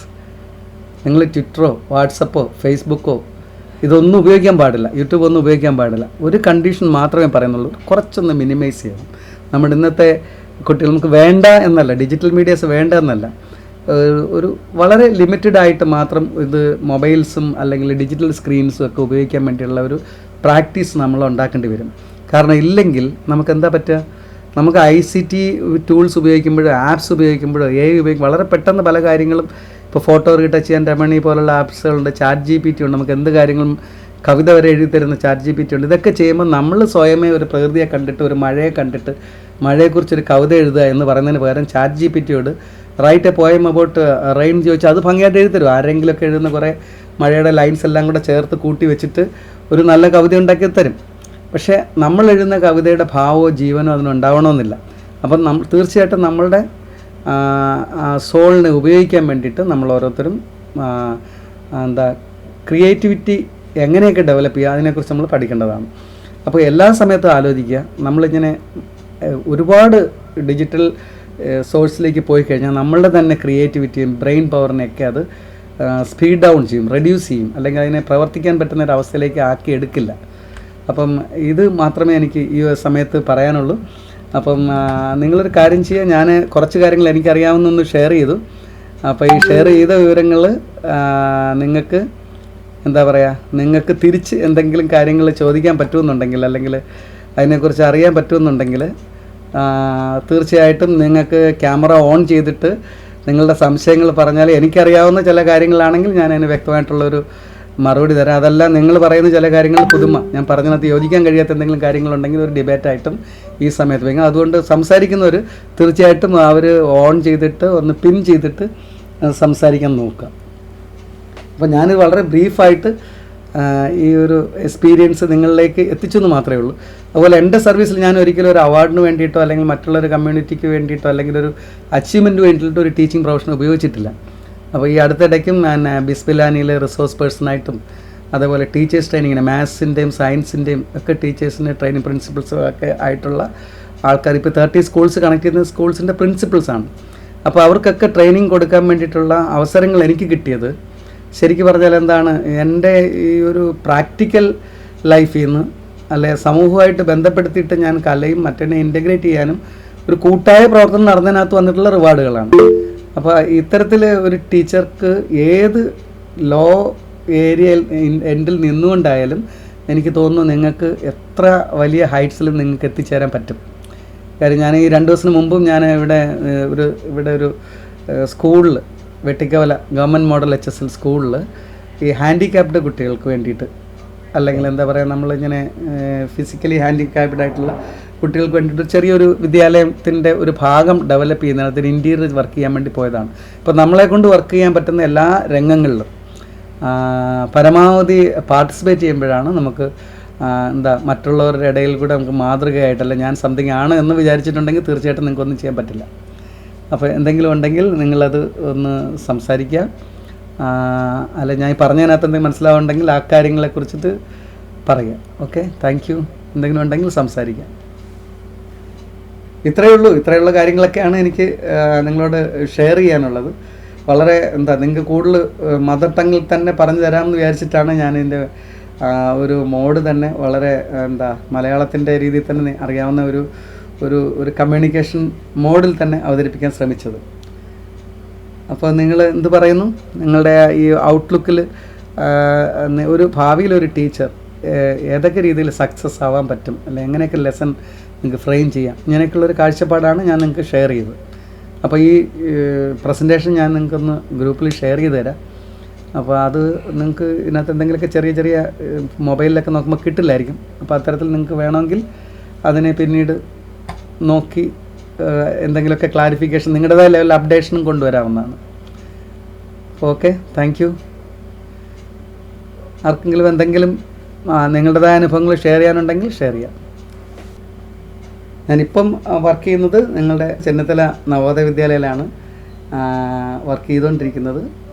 അതേപോലെ തന്നെ ഒരു 2008 മുതൽ NCERT-യിൽ കരിക്കുലം കമ്മിറ്റി ആയിട്ടും ആർട്ടിൻ്റെ മാസ്റ്റർ ട്രെയിനി ആയിട്ടും വർക്ക് ചെയ്യുന്നുണ്ട്.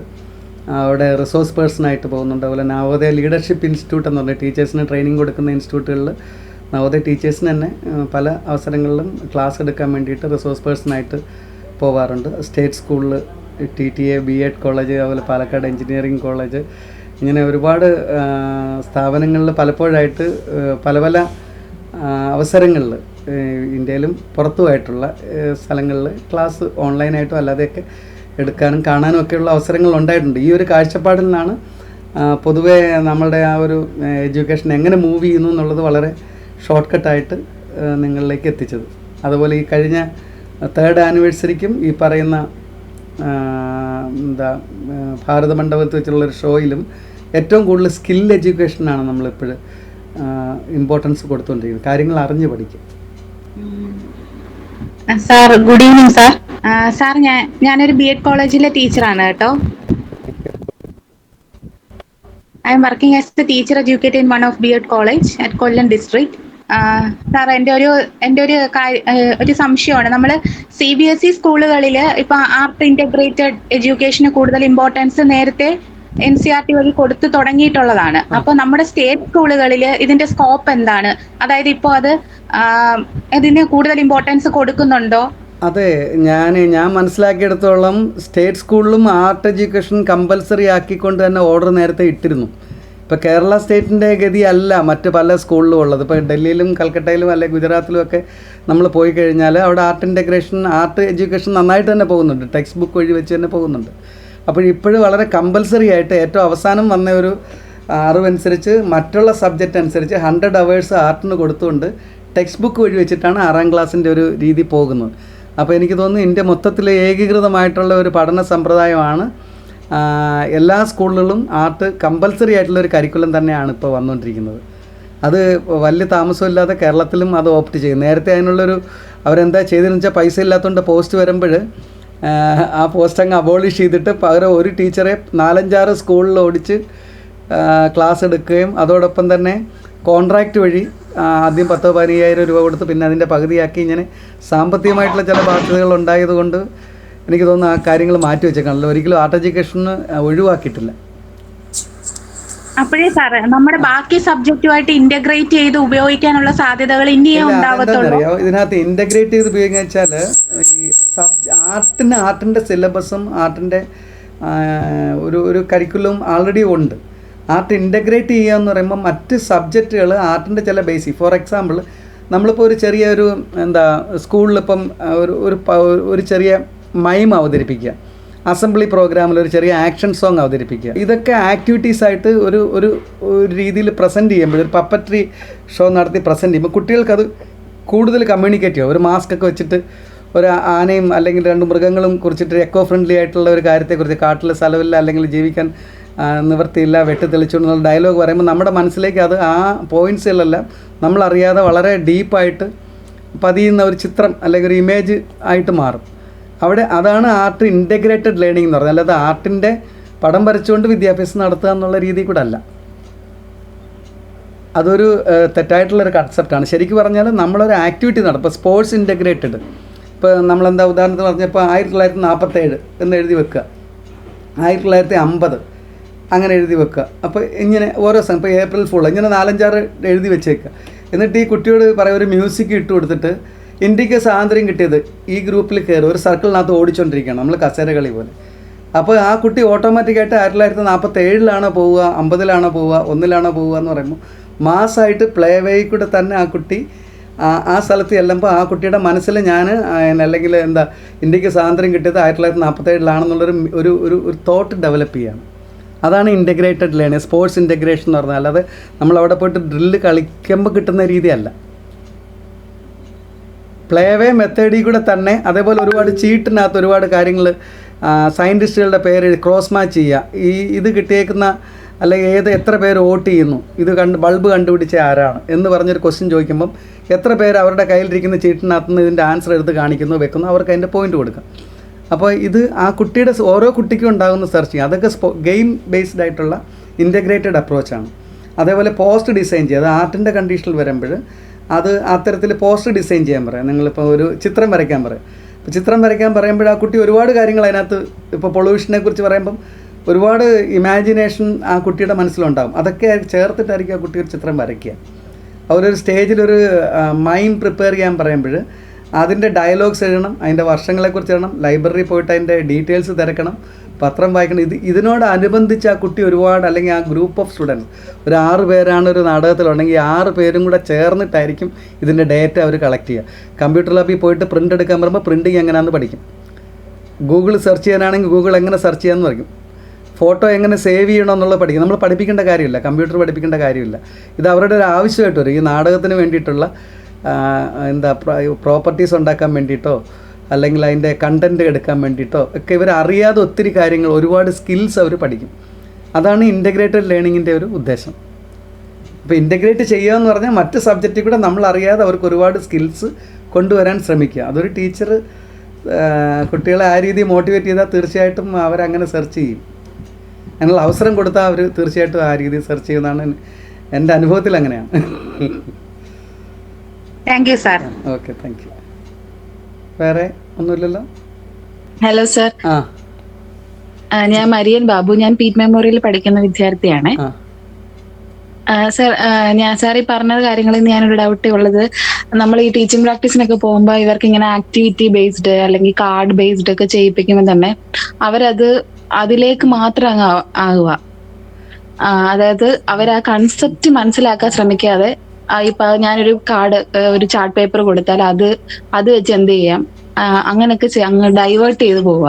അപ്പൊ നമുക്ക് ഡൈവേർട്ട് ചെയ്ത് പോകുക എന്നുള്ളതല്ല. അപ്പം ഞാൻ എൻ്റെ മോളോട് പറയാറുണ്ട്, ഇവിടെ ചിലപ്പോൾ ഒരു ക്ലാസ് എടുക്കുമ്പോൾ 30 മിനിറ്റ്സിൻ്റെ ക്ലാസ് എടുക്കുമ്പോൾ 30 മിനിറ്റ്സിന് കറക്റ്റായിട്ടുള്ള മെറ്റീരിയലും കൊണ്ടാണ് ഒരു ക്ലാസ്സിലേക്ക് പോകുക. അപ്പോൾ തീർച്ചയായിട്ടും ആ ക്ലാസ് ഫെയിലിയർ ആയിരിക്കും.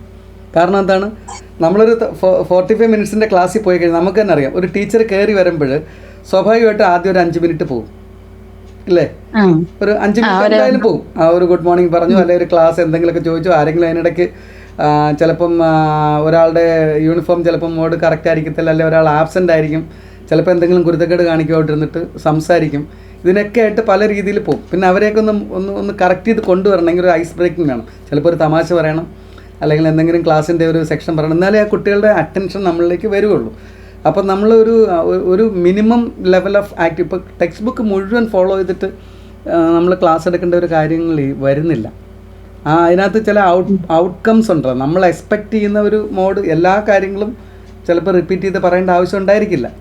അതിൽ ഏറ്റവും ഡിഫിക്കൽട്ടായിട്ട് വരുന്നൊരു കാര്യത്തിൽ കൂടുതൽ ഫോക്കസ് ചെയ്താൽ മറ്റുള്ള കാര്യങ്ങൾ നമുക്ക് വെറുതെ നമ്മളൊന്ന് പാസ് ചെയ്ത് പറഞ്ഞാൽ കൂടി ആ കുട്ടിക്ക് അതിൻ്റെ ഔട്ട്പുട്ട് കിട്ടും. കാര്യം ഇപ്പം എന്താ പറയുക, ഇപ്പം ഈ ഒരു കാലഘട്ടത്തിൽ ഇപ്പോൾ കറപ്ഷനെക്കുറിച്ച് പറയുക, കറപ്ഷനെക്കുറിച്ച് നിങ്ങൾ വെറുതെ ഒരു 2 ഗ്രൂപ്പ് ആക്കിയിട്ടിട്ട് കറപ്ഷനെക്കുറിച്ച് സംസാരിക്കാൻ പറഞ്ഞു നോക്കി, നമ്മൾ ചിന്തിക്കാത്ത 100 കണക്കിന് പോയിൻറ്റ്സ് അതിനകത്ത് ചിരിയും കളിയും എല്ലാം വരും. പക്ഷേ ഒരു സൈഡിൽ ഒരു ടീച്ചർ നിന്ന് പറയുന്നതിനേക്കാളും എഫക്റ്റീവ് ആയിരിക്കും അവരുടെ മനസ്സിൽ ഏത് കുട്ടിയാണ് ഈ കാര്യം പറഞ്ഞ് അതിന് തമാശ കാണും, ചിരി കാണും, ഡൈവേർട്ട് ചെയ്ത് പോകുക അല്ലത്. അതിനെ നമ്മളൊന്ന് മോഡുലേറ്റ് ചെയ്താൽ മതി. ഡൈവേർട്ട് ചെയ്യുമ്പോഴത്തേക്ക് ഇങ്ങനെയല്ല, ഞാൻ ഉദ്ദേശിച്ച ഈ ലൈനിലാണ്, നമ്മൾ ഇതിനകത്ത് നിന്ന് മാറിപ്പോകുന്നു എന്ന് പറഞ്ഞ് ശരിയായ രീതിയിൽ നിന്ന് ട്രാക്ക് ചെയ്താൽ മതി. അപ്പോൾ അത്തരത്തിലുള്ള ഒരു കാഴ്ചപ്പാടുണ്ടെങ്കിൽ തീർച്ചയായിട്ടും ഞാൻ എൻ്റെ ക്ലാസ് തുടങ്ങുന്നതുണ്ട് ഇപ്പോഴും ഉണ്ടല്ലോ. ഞാൻ ആർട്ട് എടുക്കാൻ വരുമ്പോൾ ഒരു ദിവസം പോലും അവരുടെ അടുത്ത് ചിലപ്പം യാനിയുടെ മ്യൂസിക്കോ അല്ലെങ്കിൽ ആഫ്രിക്കൻ റിതമോ ഏതെങ്കിലുമൊക്കെ സിനിമ മൂവി ഫിലിംസോ അല്ലെങ്കിൽ ഇപ്പം എന്താ മരിയ ട്രൈബൽസ് എന്നും പറഞ്ഞ ട്രൈബൽസ് ഉണ്ട്. അപ്പോൾ ഈ ട്രൈബൽസിൻ്റെ അതിൻ്റെ പേര് ഞാൻ മറന്നുവല്ലോ, ഈ ഒരു റെഡ് ഡ്രസ്സൊക്കെ ഇട്ടുകൊണ്ട് ഒരു വലിയ ഒരു ട്രൈബൽ വിങ് എല്ലാം കൂടെ ഡാൻസ് ചെയ്യുന്നൊരു പിക്ചർ ഉണ്ടായിരുന്നു. പേര് ഞാൻ പെട്ടെന്ന് മറന്നുപോയി. ഞാൻ അവിടെ മാവേലിക്കര ഒക്കെ ഓടിയൊരു ഫിലിമാണ്. അപ്പോൾ അതിനകത്ത് ഈ മുരിയ ട്രൈബൽസിൻ്റെ ട്രൈബൽ ലൈഫ് തന്നെയാണ്, അവരുടെ കോസ്റ്റ്യൂംസും അവരുടെ പിന്നെ എന്താ പിന്നെ പ്രോപ്പർട്ടീസും തന്നെയാണ് ആ ഫിലിമിന് ഉപയോഗിച്ചിരിക്കുന്നത്. അപ്പോൾ ആ ഫിലിമിൻ്റെ ഒരു പാട്ട് ഇട്ട് കൊടുത്തതിന് ശേഷമാണ് ഞാൻ ആ മുരിയ ട്രൈബൽസിൻ്റെ ലൈഫിലേക്ക് പോവുക. അപ്പോൾ തീർച്ചയായിട്ടും ആ മുരിയ ട്രൈബൽസ് അവരുടെ ലൈഫ് സ്റ്റൈല്, അവരുടെ വർഷിപ്പ്, അവരുടെ കൾച്ചർ, ഹെറിറ്റേജ്, ആർട്ട് ഫോംസ് എല്ലാം വരും. അപ്പോൾ എൻ്റെ ഉദ്ദേശം ശരിക്കും പറഞ്ഞാൽ ധോക്ര എന്ന് പറയുന്നൊരു ആർട്ട് പഠിപ്പിക്കാൻ വേണ്ടിയിട്ടായിരിക്കും ഞാൻ ശ്രമിക്കുക. പക്ഷേ ഞാൻ തുടങ്ങുന്നത് അപ്പോൾ കറണ്ടായിട്ടുള്ള ഒരു ഫിലിമിൻ്റെ ബേസിൽ. അപ്പോൾ ഫിലിം കാണുമ്പോൾ കുട്ടികൾക്ക് ഭയങ്കര ഇഷ്ടമായിരിക്കും. ഏറ്റവും റീസെൻ്റ് ആയിട്ടുള്ള ഒരു ഫിലിം വരുമ്പോഴത്തേക്ക് അവർ അതിൻ്റെ ഒരു പാട്ട് ഇച്ചിരി നേരം കണ്ടങ്ങിരിക്കും. അപ്പോൾ ഒരു ട്രൈബലുണ്ട്, ഇത് ഇയാൾ ഇവിടുന്ന് കോപ്പി അടിച്ചെന്ന് പറഞ്ഞു കഴിഞ്ഞാൽ കുട്ടിക്ക് കൃത്യമായിട്ട് അറിയാം മുരിയ ട്രൈബൽസിൻ്റെ ലൈഫ് സ്റ്റൈൽ എന്താണ്, അവരുടെ ഡ്രസ്സ് എന്താണ്, റെഡ് കളറാണോ അല്ലെ അതിൻ്റെ കൊമ്പുകൾ വെച്ചിട്ടുണ്ടെന്ന് അറിയാൻ പറ്റും. മൈക്ക് ഓഫാണേ, മൈക്ക് ഓഫ്. സാർ ഇവിടെ പുറത്തൊരു ശബ്ദം വന്നപ്പോ ഓഫ് ആക്കിയത്. Okay sir, thank you sir. അപ്പൊ ഇത്തരത്തിൽ മോഡുലേറ്റ് ചെയ്താൽ പറ്റും കേട്ടോ, പിള്ളേർ അവിടെ ഇരുന്നോളും. സാധാരണ അങ്ങനെയാണ്. Okay sir, thank U. നമുക്ക് കുറച്ചൊരു ക്ഷമ ഈ കുട്ടികൾ ഓരോ കാര്യങ്ങൾ പറയുമ്പോഴേ ഒന്ന് കേൾക്കാനും അതിൻ്റെതായ വേവ് ലെങ്തിൽ ആസ്വദിക്കാനും പറ്റും. നമ്മളൊരു ടീച്ചറാണ്, അവർ കേട്ടിരിക്കണം എന്ന് ചിന്തിക്കുമ്പോൾ മാത്രമേ പ്രശ്നമുള്ളൂ. ടൈം ഒരു ഫാക്റ്റ് ആണ്. അല്ല, ടൈം ഫാക്ടർ ആണെങ്കിൽ തന്നെ ഉണ്ടല്ലോ, അവർ ശ്രദ്ധിക്കുന്ന 10 മിനിറ്റ് എങ്കിൽ 10 മിനിറ്റ് ആയിരിക്കണം നമുക്ക് വേണ്ടത്. അവർ ശ്രദ്ധിക്കാതിരിക്കുന്ന 1 മണിക്കൂർ നമുക്കൊന്നും ചെയ്യാൻ പറ്റില്ല. ഒരു പീരീഡിനകത്ത് നമുക്കൊരു 10 മിനിറ്റ് എങ്കിലും അവർ ശ്രദ്ധിക്കുമെങ്കിൽ ആ 10 മിനിറ്റ് കൊണ്ട് നമ്മൾ പറയുന്ന കാര്യങ്ങൾ അവരുടെ മനസ്സിലേക്ക് പോകും. അല്ല 45 മിനിറ്റ്സ് നമ്മൾ പറഞ്ഞുകൊണ്ടിരിക്കുന്നു, അവരുടെ ജോലി ചെയ്തുകൊണ്ടിരിക്കുന്നവർ നമുക്ക് യാതൊരു യൂസും ഇല്ല. അപ്പോഴും ഞാൻ ക്ലാസ് എടുക്കുന്ന 5-10 മിനിറ്റ് ആയിരിക്കും, പക്ഷെ ബാക്കിയുള്ള സമയത്തൊക്കെ അവരുടെ ട്രാക്കിൽ കൂടി തന്നെ വിടും. അപ്പോൾ അവർ അതിലേക്ക് എപ്പോൾ അവരുടെ അറ്റൻഷൻ നമ്മളിലേക്ക് ഫുള്ളായിട്ട് വരുന്നു അപ്പോൾ മാത്രമേ ഈ കണ്ടന്റ് നമ്മൾ പറഞ്ഞു കൊടുക്കാറുള്ളൂ. അപ്പോൾ അതായിരിക്കും കൂടുതൽ പ്രാക്ടിക്കൽ. അതിലേക്ക് ഒരുപാട് കറണ്ട് ആയിട്ടുള്ള എക്സാമ്പിൾസ് നമുക്ക് എടുക്കാം. അത് ആ പെഡഗോഗി എന്ന് പറയുന്ന ഒരു ഫ്രെയിം തന്നെ അതാണ്. നമ്മൾ ടീച്ചർ ആ കുട്ടിയെ മനസ്സിലാക്കിയിട്ട് നമ്മൾ ഉണ്ടാക്കേണ്ട ചില മെത്തേഡ് ഓഫ് ടീച്ചിങ് ആണത്. ആ ഒരു ഔട്ട്കം കിട്ടാൻ വേണ്ടിയിട്ട്, ആ ഒരു ഔട്ട്പുട്ട് കിട്ടാൻ വേണ്ടിയിട്ട് നമ്മൾ ഉണ്ടാക്കുന്നൊരു വഴിയാണ്. അത് ചിലപ്പോൾ ഫിലിം വഴിയാവാം, ചിലപ്പോൾ ആക്ടിവിറ്റി ആയിരിക്കാം, ചിലപ്പോൾ ഒരു കഥ എഴുതാൻ പറയുന്നതായിരിക്കാം, ചിലപ്പോൾ പുറത്തോട്ട് നടന്നിട്ട് വരാമെന്ന് പറയുന്ന രീതിയായിരിക്കാം, ചിലപ്പോൾ മൈക്കിൽ അനൗൺസ് ചെയ്തുകൊണ്ട് പോകുന്ന ഒരു ടോക്ക് കേട്ടിട്ട് ശബ്ദമലിനീകരണത്തെ കുറിച്ച് വേണമെങ്കിൽ നമുക്ക് പറയാം, ഡെസിബിളിനെ കുറിച്ച് പറയാം, ഫിസിക്സുമായിട്ട് ഇൻ്റഗ്രേറ്റ് ചെയ്യാം, അതിൽ വരുന്ന ഫ്രീക്വൻസിയെ കുറിച്ച് പറഞ്ഞു കൊടുക്കാം. അപ്പോൾ അങ്ങനെ ഇൻ്റഗ്രേറ്റ് ചെയ്യുക എന്ന് പറഞ്ഞാൽ നമ്മൾ കേൾക്കുന്ന ഒരു എക്സാമ്പിളിൽ നിന്ന് നമ്മൾ ആ കൺസെപ്റ്റ് ഡെവലപ്പ് ചെയ്തിട്ട് നോളജ് ഷെയറിങ്ങിലേക്ക് പോകണം. അങ്ങനെ ഒരു മോഡ് ഓഫ് ടീച്ചിങ് ആയിരിക്കും എനിക്ക് തോന്നുന്നു ഈ ഒരു കാലഘട്ടത്തിൽ കുട്ടികൾ കുറച്ചുകൂടെ അവർ എക്സ്പീരിയൻസ് ചെയ്യണം. എന്ത് സാധനമായാലും അവർക്കൊന്ന് കണ്ട് കേട്ട് പഠിച്ചെങ്കിലേ ഇപ്പോഴത്തെ കുട്ടികൾക്ക് അവരിയ്ക്കുള്ളൂ. ഡയറക്റ്റ് എക്സ്പീരിയൻസ് വേണം. അപ്പോൾ ഒരു ആക്ടിവിറ്റി വേണം. അല്ല, ഇതിനകത്ത് എന്താ പറയുന്നത് വെച്ചാൽ നമ്മളുടെ ആദ്യം തന്നെ ഞാൻ പറഞ്ഞ ക്ലാസ് റൂം ലേണിങ്ങിനെ സൊസൈറ്റിയുമായിട്ട് എങ്ങനെ കണക്ട് ചെയ്യാമെന്ന് പറഞ്ഞാൽ നമ്മൾ പലപ്പോഴും ഇപ്പോൾ ഞാനൊരു ചെറിയ ഉദാഹരണം, ഞാൻ എൻ്റെ നാട്ടിലൊരു ചെറിയ ഉദാഹരണം പറഞ്ഞാൽ, ഇന്നലെ ഞാൻ അവിടെ ഇവിടുത്തെ കൊല്ലം ജില്ലയിലെ ഗവൺമെൻറ് സ്കൂളിലെ ഏറ്റവും നല്ല റിസൾട്ട് ഞാൻ പഠിച്ച സ്കൂളായിരുന്നു.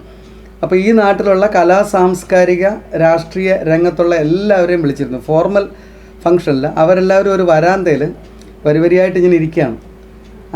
എല്ലാ ആൾക്കാരും അതിനകത്ത് രാഷ്ട്രീയ പ്രവർത്തകരുണ്ട്, ജില്ലാ പഞ്ചായത്ത് പ്രസിഡൻ്റുണ്ട്, പഞ്ചായത്ത് പ്രസിഡൻ്റുണ്ട്, അധ്യാപകരുണ്ട്, കലാകാരന്മാരുണ്ട്, സംഗീത ആയിട്ട് ആചാര്യന്മാരുണ്ട്, ഇങ്ങനെ എല്ലാവരും ഉണ്ട്. അവരെല്ലാവരെയും കൂടെ വിളിച്ചിട്ട് ചെയ്ത ഒരു ആക്ടിവിറ്റി എന്ന് വെച്ചാൽ ഒരു വലിയൊരു വാർപ്പിനകത്ത് വെർമിസിലി പായസം ഉണ്ടാക്കിയതാണ്. അപ്പോൾ പായസം ഉണ്ടാക്കിയിട്ട് ആ പായസം അതിലെ പോയ ഓട്ടോറിക്ഷക്കാർക്കും ബസ്സിൽ ഇരുന്ന യാത്രക്കാർക്കും കുട്ടികൾക്കും എല്ലാവർക്കും ഇങ്ങനെ അവർ കൊടുത്തിട്ട് ഞങ്ങളിങ്ങനെ ഞങ്ങളുടെ സ്കൂളിൽ ഇത് കിട്ടിയതുകൊണ്ട്, 1ാം സ്ഥാനം കിട്ടിയതുകൊണ്ടുള്ള സന്തോഷം കാഴ്ചവെക്കുകയാണെന്ന് പറഞ്ഞിട്ട് ഈ കുട്ടികൾ തന്നെ ഓടിപ്പോയി കൊണ്ട് കൊടുക്കുമ്പോൾ അവരുടെ മനസ്സിൽ അതൊരു വലിയ സ്റ്റോറി, ഒരു മോട്ടിവേഷൻ ഫാക്ടറായിട്ട് മുമ്പോട്ട് വേണം.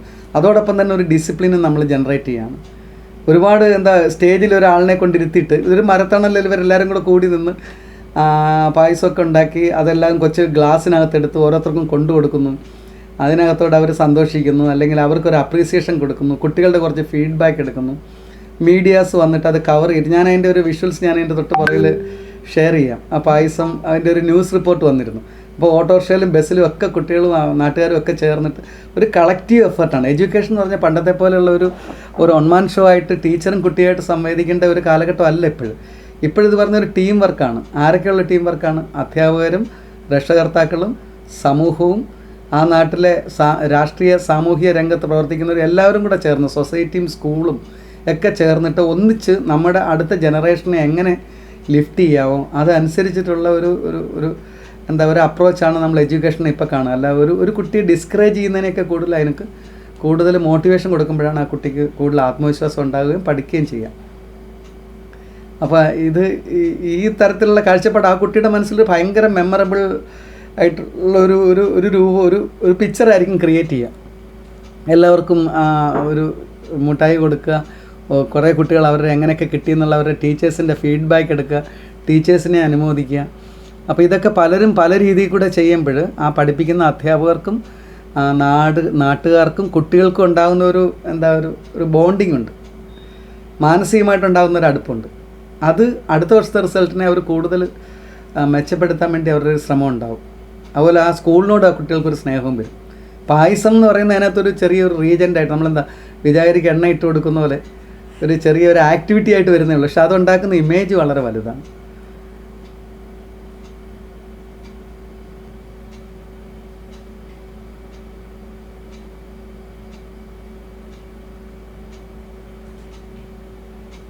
അല്ല, ഇതിനകത്ത് ഈ പുതിയ ക്ലാസ് റൂം ഡയമെൻഷൻ തന്നെ ഇപ്പോൾ ക്ലാസ് റൂമിൽ നമ്മളിരിക്കുന്ന ഒരു ടീച്ചറും ബാക്കിയിരിക്കുന്ന കുട്ടികൾ നേരെ ഇരിക്കുക എന്ന് പറഞ്ഞാൽ ക്ലാസ് റൂം ഡയമെൻഷൻ തന്നെ ചേഞ്ച് ആക്കിക്കൊണ്ടുള്ള ഒരു രീതിയാണ് പുതിയ കരിക്കുലം ഡിമാൻഡ് ചെയ്യുന്നത്. കാര്യം വെച്ച് കഴിഞ്ഞാൽ ഒരു ടോപ്പിക്, ഒരു ഡിബേറ്റ് നമ്മൾ പ്രസൻറ്റ് ചെയ്ത് കഴിഞ്ഞാൽ കുട്ടികൾ തനിയെ അതിന് വർക്കൗട്ട് ചെയ്യാനും കൊളാബറേറ്റ് ചെയ്യട്ടെ അവരുടെ സീറ്റിംഗ് പാറ്റേണൊക്കെ മാറ്റിക്കൊണ്ട് ഇപ്പം ഉദാഹരണത്തിന് ഈ അടുത്തിടയ്ക്ക് ഞാനിപ്പോൾ നവോദയ തന്നെ കേരളത്തിലെ മാഹി നവോദയ വിദ്യാലയയിലാണ് വളരെ എഫക്റ്റീവായിട്ട് ജൂനിയർ ലാബ് എന്ന് പറയുന്നത് സ്ഥാനം തന്നെ അങ്ങ് ക്രഷ് ചെയ്തിട്ട് എല്ലാ ക്ലാസ് റൂംസിലും ലാബാക്കി മാറ്റി.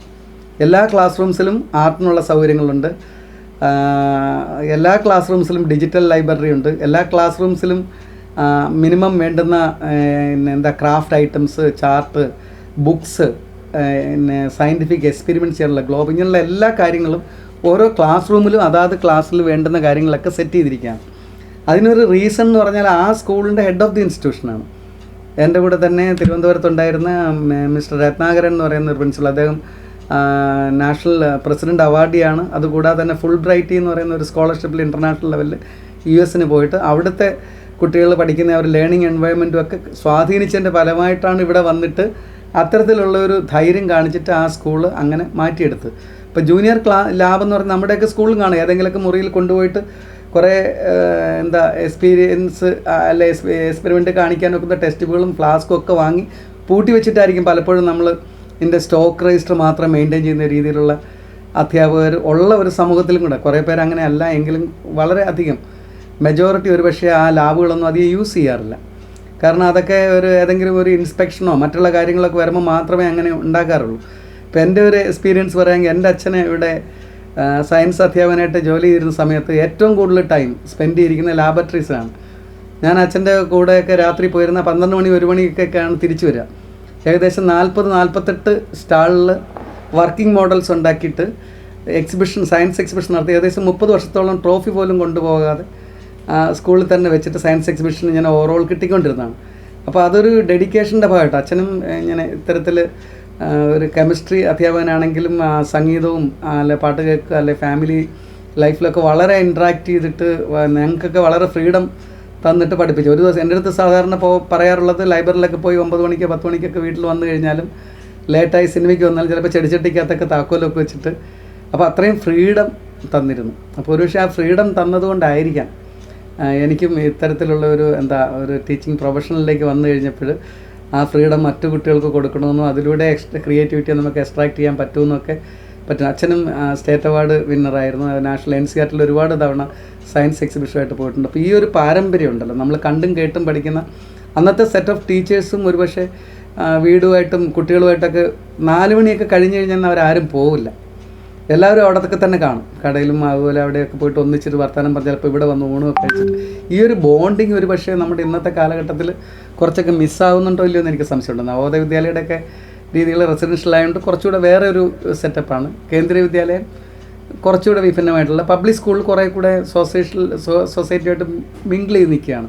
പക്ഷെ അവിടെയൊക്കെ അതിൻ്റേതായിട്ടുള്ള ചില പരിമിതികൾ എല്ലാ സ്ഥലങ്ങളിലും അതിൻ്റേതായ രീതിയിലുണ്ടാവാറുണ്ട്. അപ്പോൾ ഇതാണ് എനിക്ക് തോന്നുന്നത്. അപ്പോൾ ഈ കരിക്കുലം ഡിമാൻഡ് ചെയ്യുന്നത് എപ്പോഴും ആക്ടിവിറ്റി ബേസിലും ഔട്ട്കം ബേസ്ഡും സ്കിൽ ബേസ്ഡും ആയിട്ടുള്ള ഒരു പ്രോസസ്സാണ്. ഇപ്പം ഗുജറാത്തിലിപ്പം പിന്നെ ഒരു പ്രേരണ എന്ന് പറയുന്നത്, നിങ്ങളെല്ലാവരും ഒരു പക്ഷേ ഇപ്പോൾ പങ്കെടുത്ത് കാണും. പ്രേരണ എന്ന് പറയുന്ന ഒരു ഡിസ്ട്രിക്റ്റിൽ നിന്ന് 2 കുട്ടികളെ തിരഞ്ഞെടുത്തിട്ട് അവർക്ക് കൊടുക്കുന്ന എഡ്യൂക്കേഷൻ സ്കിൽ എഡ്യൂക്കേഷൻ മാത്രമാണ്.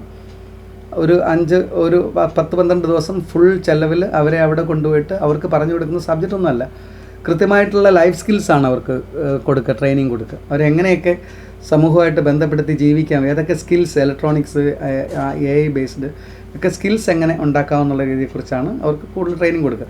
അതൊരു പൈലറ്റ് ആർട്ട് പ്രോജക്റ്റാണ്. ആർട്ട് പ്രോജക്റ്റ് അല്ല, ഒരു NEP പ്രോജക്റ്റാണ്. പ്രൈം മിനിസ്റ്റർ നേരിട്ട് എടുത്തിരിക്കുന്ന ഒരു ബോഡി വഴി ഇന്ത്യ മൊത്തത്തിൽ ട്രെയിനിങ് കൊടുക്കുന്ന ഒരു സെൻ്ററായിട്ടാണ് ഗുജറാത്തിലത് പൊയ്ക്കൊണ്ടിരിക്കുക.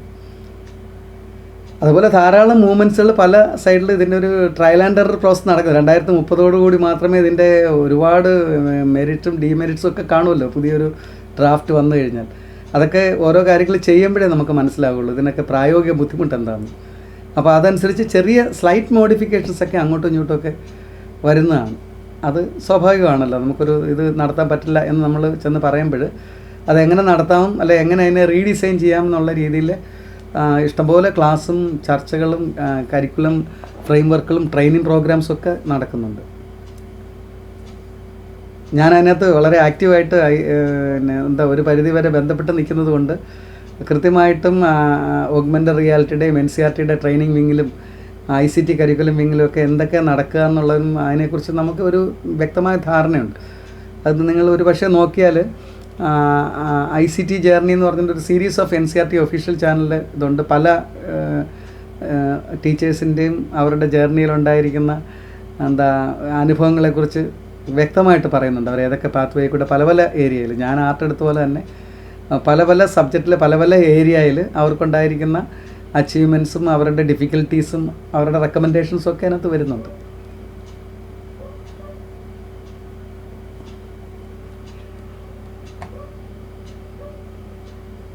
ഈ അതുപോലെ സ്റ്റുഡൻറ്റ് ഫ്രണ്ട്ലി മാനർ നമ്മൾ പറയുമ്പോഴുണ്ടല്ലോ, ഈ എത്ര ഞാൻ കണ്ടെടുത്തോളം നമ്മുടെ നവോദയയിലായാലും എവിടെയായാലും ക്ലാസ്സിൽ ഏറ്റവും കൂടുതൽ ആക്റ്റീവായിട്ടിരിക്കുന്ന കുട്ടികളിനേക്കാൾ ഒരുപക്ഷെ ആ സ്കൂളിനോടും അല്ലെ ക്ലാസ്സിനോടും അവിടുത്തെ ആക്ടിവിറ്റീസിനോടും ഒക്കെ താല്പര്യം കൂടുതൽ കാണിക്കുന്ന, കുറച്ച് കുരുത്തക്കേടൊക്കെ കാണിക്കുന്ന അല്ലെ ബഹളമൊക്കെ കാണിക്കുന്ന കുട്ടികളായിരിക്കും ആക്ടിവിറ്റീസിൽ വളരെ മുമ്പോട്ട് നിൽക്കുക.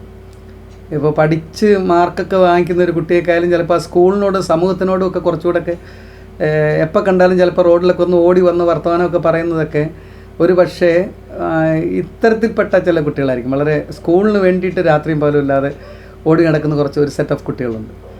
അപ്പോൾ അവർക്ക് ചില പ്രത്യേക ഡെസ്റ്റിനേഷൻ ഉണ്ട്. ഇപ്പോൾ ഇന്ന് എന്നെ ഒരു കുട്ടി വിളിച്ചിട്ട് നല്ല മാർക്കും ഉണ്ട്, പഠിച്ചു കഴിഞ്ഞ ശേഷം പറഞ്ഞു, സാർ ഞാനിങ്ങനെ വീട്ടിൽ എനിക്ക് നാഷണൽ ഡിസൈൻ ഓഫ് ഇൻസ്റ്റിറ്റ്യൂട്ടിൽ പോകണം, അതുകൊണ്ട് ഇത്തവണ അപേക്ഷിക്കാൻ മറന്നുപോയി, ഞാൻ പറഞ്ഞ സമയത്തൊന്നും അപ്ലൈ ചെയ്തിരുന്നില്ല.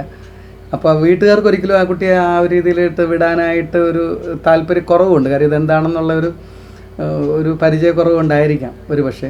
അപ്പം ഈ കുട്ടിക്ക് ആ ഒരു പ്രൊഫഷൻ തന്നെ മതിയെന്ന് പറഞ്ഞ് ട്രിവാൻഡ്രത്തൊരു കോച്ചിങ് സെൻറ്ററിൽ പോയിട്ട് അടുത്ത എക്സാമിനേഷനകത്ത് അത് എൻട്രൻസ് എഴുതിയിട്ട് കയറാൻ വേണ്ടിയിട്ടുള്ള ഒരു തയ്യാറെടുപ്പിന് വേണ്ടിയിട്ട് ട്രിവാൻഡ്രത്ത് ജോയിൻ ചെയ്യും. അപ്പം നമുക്കൊരു എയിം വേണം, നമുക്കൊരു ഡ്രീം വേണം, വളരെ വലിയൊരു സ്വപ്നം വേണം നമ്മൾ എങ്ങോട്ട് പോകുന്നു എന്നുള്ളത്. അപ്പം നമ്മളിപ്പം ഇവിടെ നിന്നിട്ട്, ഞാനിപ്പം കൊട്ടാരക്കര നിന്നിട്ട് മാവേലിക്കരയ്ക്ക് വരുവാണെങ്കിൽ കൊട്ടാരക്കരയിൽ നിന്ന് മാവേലിക്കരയ്ക്ക് പോകാനുള്ള റൂട്ടിനെ കുറിച്ച് ഞാനൊരു സ്റ്റഡി ഉണ്ട്, ഒരു നോളജ് എനിക്ക് വേണം. എത്ര സമയം കൊണ്ട് എത്താം, ഏതൊക്കെ വഴി കൂടെ എത്താം, ആരോടൊക്കെ ചോദിച്ചാൽ എത്താം. അപ്പോൾ ആ ഡെസ്റ്റിനേഷനെ കുറിച്ച് നമുക്കൊരു ധാരണ വേണം. അതിന് വേണ്ടിയിട്ട് നമ്മൾ ശ്രമിക്കുമ്പോഴാണ് അതിനൊരു ഗുരുവിൻ്റെ അല്ലെങ്കിൽ ഒരു ടീച്ചറുടെ ഒരു ഗൈഡിൻ്റെ ഒരു ഫ്രണ്ട്ലി അപ്രോച്ചിന് നമുക്ക് ആവശ്യമാണ്. അപ്പോൾ ഇത് വളരെ പ്രധാനപ്പെട്ട ഒരു ഏരിയയാണ്. അപ്പോൾ അത്രത്തോളം നമ്മളൊരു കുട്ടിയെ നമ്മളോടൊപ്പം ചേർത്ത് നിർത്തുന്നു, അത്രത്തോളം ആ കുട്ടിക്ക് നമ്മളോട് നമ്മൾ പറയത്തില്ല കുറുമ്പ് അല്ലെ കുസൃതി എന്നൊക്കെ പറയുന്നതൊക്കെ കുറവായിരിക്കും. അവർ വളരെ ആക്റ്റീവും ആയിരിക്കും. അപ്പോൾ ഏതെങ്കിലും ഒരു മേഖലയിൽ ഒരു കുട്ടി എക്സൽ ചെയ്താൽ, അത് സ്പോർട്സിലായിക്കോട്ടെ, ലിറ്റററി ആയി കവിത എഴുതിയാലും കൊള്ളാം, കഥ പറഞ്ഞാലും കൊള്ളാം, അല്ലെ പ്രസംഗമായാലും കൊള്ളാം, ഏതെങ്കിലും ഒരു തരത്തിൽ എക്സൽ ചെയ്താൽ പിന്നെ ആ കുട്ടിയുടെ ഒരു റെസ്പോൺസിബിലിറ്റി എല്ലാ മേഖലയിലും ആ മികവ് നിലനിർത്തണമെന്നാണ്. അപ്പോൾ അതിനുവേണ്ടി അവർ പരിശ്രമം ഉണ്ടായിക്കൊണ്ടിരിക്കും. അവർ ബാക്കിയുള്ള മേഖലയിലും അതിന് ഇക്വലൻ്റായിട്ട് എക്സൽ ചെയ്യും. അങ്ങനെയാണ് കണ്ടുവരാറ്.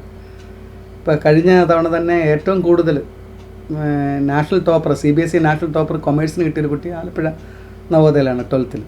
ആ കുട്ടി ഓൾറൗണ്ടറാണ്. സ്പോർട്സിലും ആർട്ടിലും മറ്റുള്ള സ്കൂളിൽ എന്ത് ആക്ടിവിറ്റീസിലും ഫുൾ ടൈമാണ്. അതുപോലെ 12th ടോപ്പ് കിട്ടിയ ഒരു കുട്ടി മെഡിസിൻ ഇപ്പം എയിംസിൽ ജോയിൻ ചെയ്ത കുട്ടിയും ഫുൾ ടൈം ആർട്ടിൽ ഇൻവോൾവ് ആണ്. 5ാം ക്ലാസ് മുതൽ 12th വരെ ഏത് രാത്രിയായാലും പകലായാലും ഓടി വന്ന് പെയിൻറ്റിങ് ചെയ്യുന്നൊരു കുട്ടിയാണ്. അപ്പോൾ അത് സ്കൂൾ ടോപ്പറായിട്ടാണ് പോയി. അപ്പോൾ അതിനെ ഒരിക്കലും ഈ ചിത്രകലയൊന്നും അതിനെ ഒരു സമയത്ത് പോലും ഡിസ്റ്റർബ് ചെയ്തിട്ടില്ല. പരീക്ഷ ഇടയ്ക്ക് ഓടി വന്നിരുന്നിട്ട് ചിത്രമൊക്കെ വരച്ചിട്ട് എന്തെങ്കിലും ആക്ടിവിറ്റീസ് ഉണ്ടെങ്കിൽ അവിടെ വന്ന് നിന്നിട്ട്, കാരണം ആ ടൈമൊന്നും അല്ല നമ്മളെ ശരിക്കും സ്ലോ ഡൗൺ ചെയ്യുന്നത്. അതിന് നമ്മൾ ഇരിക്കുന്ന 1 മണിക്കൂർ, ഞാൻ ആദ്യം പറഞ്ഞില്ലേ 10 മിനിറ്റ് ശ്രദ്ധിക്കുകയാണെങ്കിൽ ആ 10 മിനിറ്റ് മതി നമുക്ക്. 45 മിനിറ്റ്സിൻ്റെ ശ്രദ്ധ വേണമെന്നില്ല. ചിലപ്പോൾ ഒരു 5-10 മിനിറ്റോ ഒരു 20 മിനിറ്റോ മാത്രമേ ഒരു കുട്ടിക്ക് നമ്മൾ ഫോക്കസ് ചെയ്യാൻ കഴിയുള്ളൂ. ആ ഒരു സമയത്ത് നമ്മൾ പരമാവധി നമ്മുടെ ഇൻപുട്ട് കൊടുത്താൽ, ഒരു ഡിസ്കഷനിലേക്ക് വന്നാൽ അവർക്കത് ബെനിഫിഷ്യൽ ആയിരിക്കും. അല്ലാതെ നമ്മളവരെ നിർബന്ധിച്ച് അടിച്ചിരുത്തി നോട്ട്സും കൊടുത്ത് പഠിപ്പിച്ച ഒരുപക്ഷെ ആ കുട്ടിയുടെ മനസ്സിലോട്ട് ഇതൊന്നും ഈ ഒരു ലേണിംഗ് പ്രോസസ്സൊന്നും നടക്കണമെന്നില്ല. നമ്മൾ പലപ്പോഴും ഈ ടീച്ചിങ് പ്രാക്ടീസിനൊക്കെ പോകുമ്പോഴുണ്ടല്ലോ, എനിക്ക് തോന്നുന്നു ഈ കഴിഞ്ഞ പ്രാവശ്യം വാട്സപ്പിൽ വൈറൽ 11ാം ക്ലാസ്സിൽ പഠിക്കുന്ന ഒരു കുട്ടി ഒരു 100-150 രൂപ വെച്ചിട്ട് മൊബൈൽ ഫോണിൻ്റെ ഒരു കവർ വെച്ചിട്ട് ഒരു ചെറിയ സോഷ്യൽ മീഡിയയിൽ അഡ്വർടൈസ്മെൻറ്റും കൊടുത്തിട്ട് ഇപ്പോൾ ഒരു 4-5 MBAക്കാരെ വെച്ചിട്ട് ഒരു 4 ലക്ഷം 5 ലക്ഷം രൂപ മന്ത്ലി ടേൺ ഓവർ കൊടുത്തുകൊണ്ടിരിക്കുന്ന ഒരു ബിസിനസ്സിലേക്ക് വളർന്നു വന്നു. അപ്പോൾ അത് വീണ്ടും എന്നിട്ട് ആ കുട്ടി പറഞ്ഞൊരു വളരെ പ്രസക്തമായ ഒരു കാര്യം, അച്ഛൻ്റെ ഒരു ബാക്ക്ഗ്രൗണ്ടിലുള്ള ഒരു ബിൽഡിങ്ങാണ് എടുത്തിരിക്കുന്നത്, പക്ഷേ ബിസിനസ്സാണല്ലോ, അതുകൊണ്ട് ഞാൻ എൻ്റെ വീടിന് തന്നെ അച്ഛന് ഞാൻ മുറിക്ക് വാടകയ്ക്ക് കൊടുക്കും. ഇപ്പോൾ വാടക കൊടുക്കുന്നതും കുട്ടിയുടെ ആ ഒരു അവൻ്റെ എഫേർട്ടിനും എല്ലാം റേറ്റിംഗ് ഇട്ടതിന് ശേഷമാണ് അതിൻ്റെ പ്രോഫിറ്റ് കാൽക്കുലേറ്റ് ചെയ്യുക. അപ്പോൾ ഈ ഒരു കാഴ്ചപ്പാട്, ഒരു ബിസിനസ് കാഴ്ചപ്പാട് ആ കുട്ടിക്കുണ്ടായിരുന്നു. അതിപ്പോഴും +2 കണ്ട് കഴിഞ്ഞ് കാണത്തേ ഉള്ളൂ ഇപ്പോഴും. അപ്പോൾ ഇത്തരത്തിലുള്ള ഒരുപാട് എക്സാമ്പിൾസ് നമുക്ക് ചുറ്റുമുണ്ട്.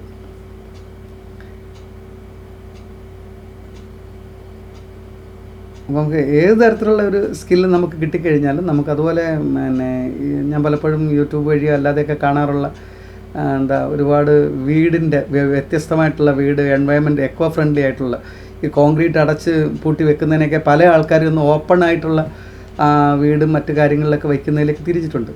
കംപ്ലീറ്റ് എക്കോ ഫ്രണ്ട്ലി ആയിട്ട് മരങ്ങളൊക്കെ അതേപോലെ ഒന്ന് സൂക്ഷിച്ചുകൊണ്ട്.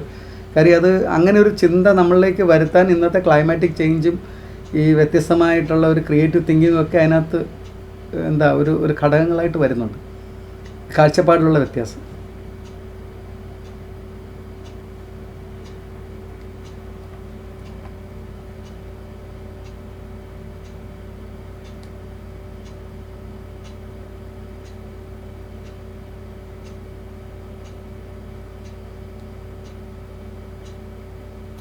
യെസ്, ഈ കുട്ടികൾ, നമ്മുടെ ക്ലാസ്സിലുള്ള കുട്ടികൾ തന്നെ നമ്മൾ നോക്കിക്കഴിഞ്ഞാൽ അവരുടെ ലേണിംഗ് കപ്പാസിറ്റിയും അവരുടെ ലേണിംഗ് ഐഡൻറ്റിറ്റിയും അവരുടെ ടാലൻറ്റും ഒക്കെ വ്യത്യസ്തമായിരിക്കും.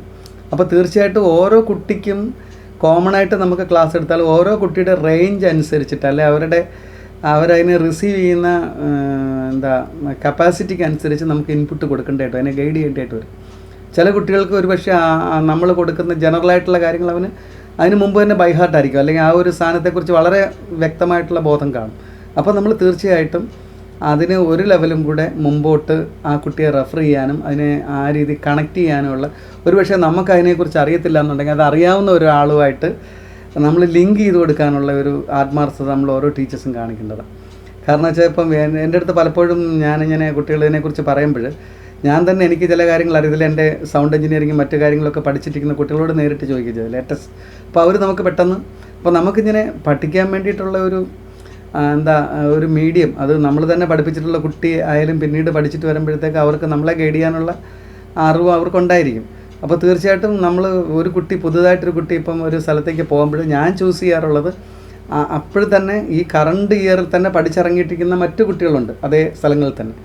അപ്പോൾ അവരുമായിട്ട് കണക്ട് ചെയ്ത് കൊടുക്കും. കാര്യം അവരിവരെ ഗൈഡ് ചെയ്യുമ്പോൾ അവർ കുറച്ചുകൂടെ ഫ്രണ്ട്ലി ആയിരിക്കും, കുറച്ചുകൂടെ ഫ്രീഡത്തിൽ അവർക്ക് വർക്ക് ചെയ്യാൻ പറ്റും, കാര്യങ്ങൾ മനസ്സിലാക്കാൻ പറ്റും. അപ്പോൾ ഈ കമ്മ്യൂണിക്കേഷനും ആ ഒരു ബോണ്ടിങ്, അവരുമായിട്ടുള്ള ആ ഒരു സംസാരവും കറണ്ടായിട്ടുള്ള രീതികൾ അവിടെ പോയി കാണുക, ഈ ഒരു എക്സ്പീരിയൻസിൽ കൂടാണ് നമുക്കതിലേക്ക് എത്തിപ്പെടാൻ പറ്റുക. അല്ലാതെ നമുക്കൊരു സുപ്രഭാതത്തിൽ നേരിട്ട് അവിടെ പോയിട്ട് ഇറങ്ങാനൊന്നും പറ്റില്ല. അപ്പം തീർച്ചയായിട്ടും ഓരോ കുട്ടിയുടെയും കാഴ്ചപ്പാടിനനുസരിച്ച് ടീച്ചർ ഓരോ കുട്ടിയെയും പ്രത്യേകം രീതിയിൽ അവരുടെ മാനസികമായിട്ടുള്ള സോഷ്യോ എക്കണോമിക് ബാക്ക്ഗ്രൗണ്ടും കൂടി കണക്കിലെടുത്ത്, ചില കുട്ടികളുടെ ബാക്ക്ഗ്രൗണ്ട് നമ്മൾ ഉദ്ദേശിക്കുന്ന ബാക്ക്ഗ്രൗണ്ട് ആയിരിക്കത്തില്ല, ചിലപ്പോൾ പേരൻസ് സപ്പോർട്ട് കാണില്ല, കുട്ടി ടാലൻറ്റഡ് ആയിരിക്കും. അപ്പോൾ അതുണ്ടാക്കുന്ന ചില മെൻ്റൽ സ്ട്രെസ്സുണ്ട്. ഇതിനൊക്കെ ഒരു സൊല്യൂഷനായിരിക്കണം ഒരു ടീച്ചർ ആ കുട്ടിയോട് സംസാരിക്കുന്നത്.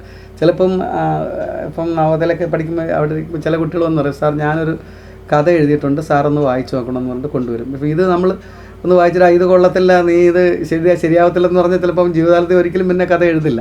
അപ്പോൾ തീർച്ചയായിട്ടും നമ്മൾ അങ്ങനെ ഒരു സാധനം കൊണ്ടുവന്നു കഴിഞ്ഞാൽ അത് വാങ്ങിയിട്ട് ഒന്ന് വായിച്ചിട്ട് അതല്ല ഒരു മലയാളം ടീച്ചറെ ഒന്ന് കൊണ്ട് കാണിച്ചാൽ കുറച്ചുകൂടെ ബെറ്റർ കിട്ടും. അങ്ങനെ പറയുമ്പോൾ ചിലപ്പോൾ അവർ പറയല്ല അത് കാണിക്കാം, സാറൊന്ന് നോക്കിയാൽ മതി എന്ന് പറഞ്ഞിട്ടുണ്ടെങ്കിൽ ആ കുട്ടികളിലുണ്ടാകുന്ന ഒരു ട്രസ്റ്റാണ്, നമ്മളിലേക്ക് ഒരു വിശ്വാസമാണ്. അങ്ങനെ ഉണ്ടെങ്കിൽ തീർച്ചയായിട്ടും നമ്മൾ ആ ഒരു വിശ്വാസത്തിനനുസരിച്ച് നമ്മളൊന്ന് വായിച്ച് കൊടുക്കുമ്പോഴായിരിക്കും ആ കുട്ടിക്ക് കൂടുതൽ മോട്ടിവേഷൻ കിട്ടുക.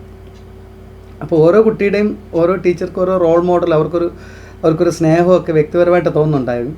അവർക്ക് അവരെ കൂടുതൽ ഈ അടുത്തിടയ്ക്ക് നവോദയയിലുണ്ടായ ഒരു സംഭവം, ഒരു ടീച്ചർക്ക് എനിക്ക് തോന്നുന്നു നവോദയയുടെ ഹിസ്റ്ററി തന്നെ ആദ്യമായിട്ടാണ് ഒരു ആർട്ട് ടീച്ചർക്ക് റിട്ടയർമെൻറ്റിന് അവിടുത്തെ ഓൾഡ് സ്റ്റുഡൻസ് കൊടുത്തൊരു ബലനോ കാറാണ്. അപ്പോൾ അത് നമുക്ക് സോഷ്യൽ മീഡിയയിലെല്ലാം ഇപ്പോൾ ഒരുപാട് പിക്ചറും അത് താക്കോൽ കൊടുക്കുന്നൊക്കെ വന്നതാണ്.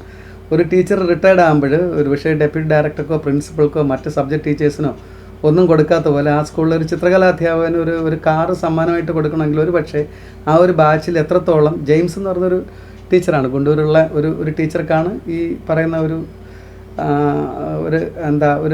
ഗിഫ്റ്റ് കിട്ടിയത്. അപ്പോൾ അത് ഏതൊരു അവാർഡിനേക്കാളും വിലമതിക്കുന്നതാണ് ആ കുട്ടികൾ തിരിച്ചിങ്ങോട്ട് കൊടുക്കുന്ന ആ ഒരു ഇൻറ്റിമസി. അപ്പോൾ അത്രത്തോളം സക്സസ്ഫുള്ളായിരുന്നു ആ ഒരു ജേർണി.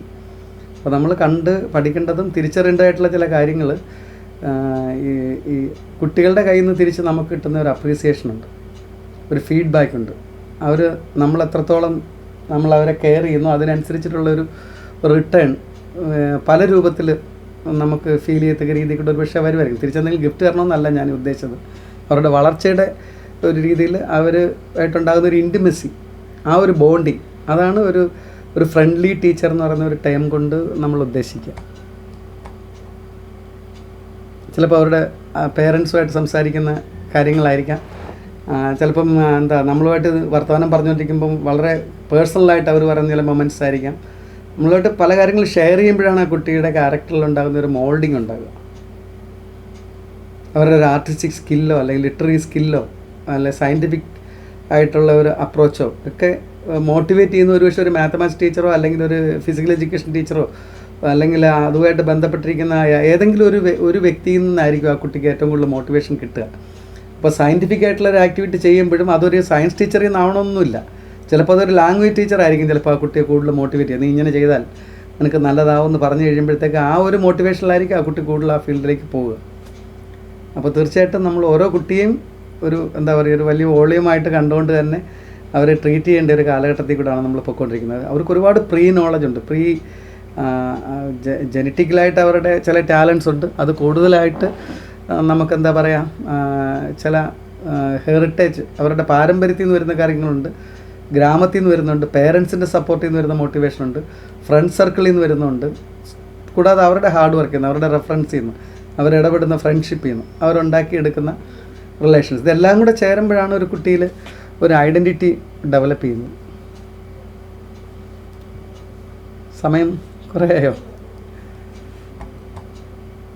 ഇങ്ങനെയുള്ള കൊച്ചു കാര്യങ്ങളാണ് എനിക്ക് ഈ ഒരു എക്സ്പീരിയൻസിൻ്റെ ഭാഗമായിട്ട് നിങ്ങളുമായിട്ട് ഷെയർ ചെയ്യാനുള്ളത്. നിങ്ങൾക്കും ഇങ്ങനെയുള്ള കാര്യങ്ങൾ പറയാം. ഞാൻ പറയുന്ന മറുപടി ശരിയാവണമെന്നൊന്നുമില്ല. ഇപ്പോൾ എൻ്റെ ഒരു കാഴ്ചപ്പാടിലുള്ള കാര്യങ്ങളാണ് നിങ്ങളുമായിട്ട് ഞാൻ ഷെയർ ചെയ്യുന്നത്. അപ്പോൾ പലപ്പോഴും ഇങ്ങനെ നമ്മുടെ NCERT-ലും ഒക്കെ ചെല്ലുമ്പോഴും പല സമയത്ത് ഇതേപോലുള്ള കാര്യങ്ങൾ നമ്മൾ വളരെ ട്രാൻസ്പെറൻ്റായിട്ട് പറയാറുണ്ട് പല കാര്യങ്ങളും. അപ്പോൾ എങ്കിൽ മാത്രമേ അതിന് ഫ്രൂട്ട്ഫുള്ളായിട്ടൊരു സൊല്യൂഷൻ ഉണ്ടാവുള്ളൂ. എല്ലാം ഓക്കെ ഓക്കെ ഓക്കെ ഓക്കെ എന്ന് പറഞ്ഞു പോയി കഴിഞ്ഞാൽ നമുക്കൊരിക്കലും അത് സക്സസ് ആവില്ല. ഇത് ഫെയിലിയറാണ്, ഇതിന് കുട്ടികൾ ഇരിക്കില്ല. അല്ലെ ഈ ഒരു അപ്രോച്ചിൽ വന്നപ്പോൾ ഇവാലുവേഷൻ നടത്തുന്ന ഒരു കാര്യം വന്നു കഴിഞ്ഞാൽ ഇപ്പോൾ മാർക്ക് ഇട്ടാലേ കമ്പ്യൂട്ടർ പഠിക്കാൻ പറ്റുള്ളൂ എന്ന് പറഞ്ഞു കഴിഞ്ഞാൽ ചില കുട്ടികൾക്ക് പ്രാക്ടിക്കലായിട്ട് ഓരോ ദിവസവും സോഫ്റ്റ്വെയർ മാറിക്കൊണ്ടിരിക്കുകയാണ്. ഇപ്പോൾ ഏത് സോഫ്റ്റ്വെയർ മെച്ചമൊന്നും നമുക്ക് പറയാൻ പറ്റില്ല. ഇപ്പോൾ തന്നെ പോസ്റ്റർ ഡിസൈനിങ് എന്ന് പറയുന്നൊരു ആപ്പ് ഉണ്ടെങ്കിൽ ഒരുപാട് ആപ്സ് അതിനകത്തുണ്ട്. VPIC ഉണ്ട്, കാൻവ ഉണ്ട്, പോസ്റ്റർ മേക്കർ ഉണ്ട്, ഇങ്ങനെ ആയിരക്കണക്കിന് ആപ്സ് അതിനകത്തുണ്ട്. അപ്പം അതിൽ കുട്ടിക്ക് സൗകര്യമായിട്ടുള്ള ഒരു മോഡിലേക്ക് ആ കുട്ടി പോകട്ടെ, അതിൻ്റെ ഔട്ട്പുട്ട് മാത്രം, ഔട്ട്കം മാത്രം നമ്മൾ നോക്കിയാൽ മതി. വേറെ ഒന്നുമില്ലല്ലോ, wind up ചെയ്യാവോ? Thank you all for your engaging questions, and thank you, sir, for your cooperation. Okay, thank you. As we come to an end of this enlightening session, we would like to express our heartfelt thanks to everyone who made this event possible. I now invite Ms. Neha K. John to deliver the vote of thanks. Okay. Good evening, everyone. So art integrated teaching എന്ന ടോപ്പിക്കിനെ പറ്റി ഒരു വെബിനാറാണ് നമ്മളിപ്പോൾ പങ്കെടുത്തത്. So നമ്മൾ എപ്പോഴും കേൾക്കുന്നതാണ് teaching is an art as well as science. നമുക്കറിയാം teaching എപ്പോഴും ബ്യൂട്ടിഫുൾ ആവണമെങ്കിൽ അവിടെ ആർട്ട് ഇൻ്റഗ്രേറ്റഡ് ആയിരിക്കണം. സാർ വളരെ മനോഹരമായിട്ട് സാറിൻ്റെ എക്സ്പീരിയൻസിലൂടെ വളരെ ഇൻട്രസ്റ്റിംഗ് ആയിട്ട് നല്ലൊരു ക്ലാസ് എടുത്തു. സോ ക്യാഷ്വൽ ആയിട്ടുള്ള ഒരു ടോക്ക്, ഒരു വലിയ ടോക്കിലിരിക്കുന്ന പോലെ തോന്നാതെ ക്യാഷ്വൽ ആയിട്ടുള്ള ഒരു ടോക്ക് പോലെ നമ്മൾ വളരെ ഇൻട്രസ്റ്റിംഗ് ആയിട്ട് എങ്ങനെ ഓരോ സബ്ജക്റ്റിലും എങ്ങനെ ആർട്സിനെ ഇൻക്ലൂഡ് ചെയ്യാം, എസ്പെഷ്യലി മാത്സ്, കെമിസ്ട്രി, ഫിസിക്സ്, അങ്ങനെ പിന്നെ മ്യൂസിക് ഇൻ എഡ്യൂക്കേഷൻ, പിന്നെ സാറിൻ്റെ പെയിൻറ്റിങ്സ് ഒക്കെ പരിചയപ്പെടുത്തി. സോ അതൊക്കെ വളരെ ഇൻട്രസ്റ്റിംഗ് ആയിട്ട് തോന്നി. സോ ഇങ്ങനെ വളരെ മനോഹരമായിട്ടൊരു ക്ലാസ് എടുത്ത സജികുമാർ VS സാറിന് കോളേജിൻ്റെ പേരിലുള്ള നന്ദി അറിയിച്ചുകൊള്ളുന്നു. ആൻഡ് ഈ പ്രോഗ്രാം കണ്ടക്ട് ചെയ്തത് ഇന്റേണൽ ക്വാളിറ്റി അഷുറൻസ് സെല്ലാണ് ആൻഡ് പ്രവേഗ കോളേജ് യൂണിയനാണ്. അതോടൊപ്പം ഇവിടെ പങ്കെടുത്ത എല്ലാ കുട്ടികളോടുള്ള നന്ദി അറിയിച്ചുകൊള്ളുന്നു. Thank you. With this, we conclude today's online session. Thank you all for joining us and for your active participation. Thank you.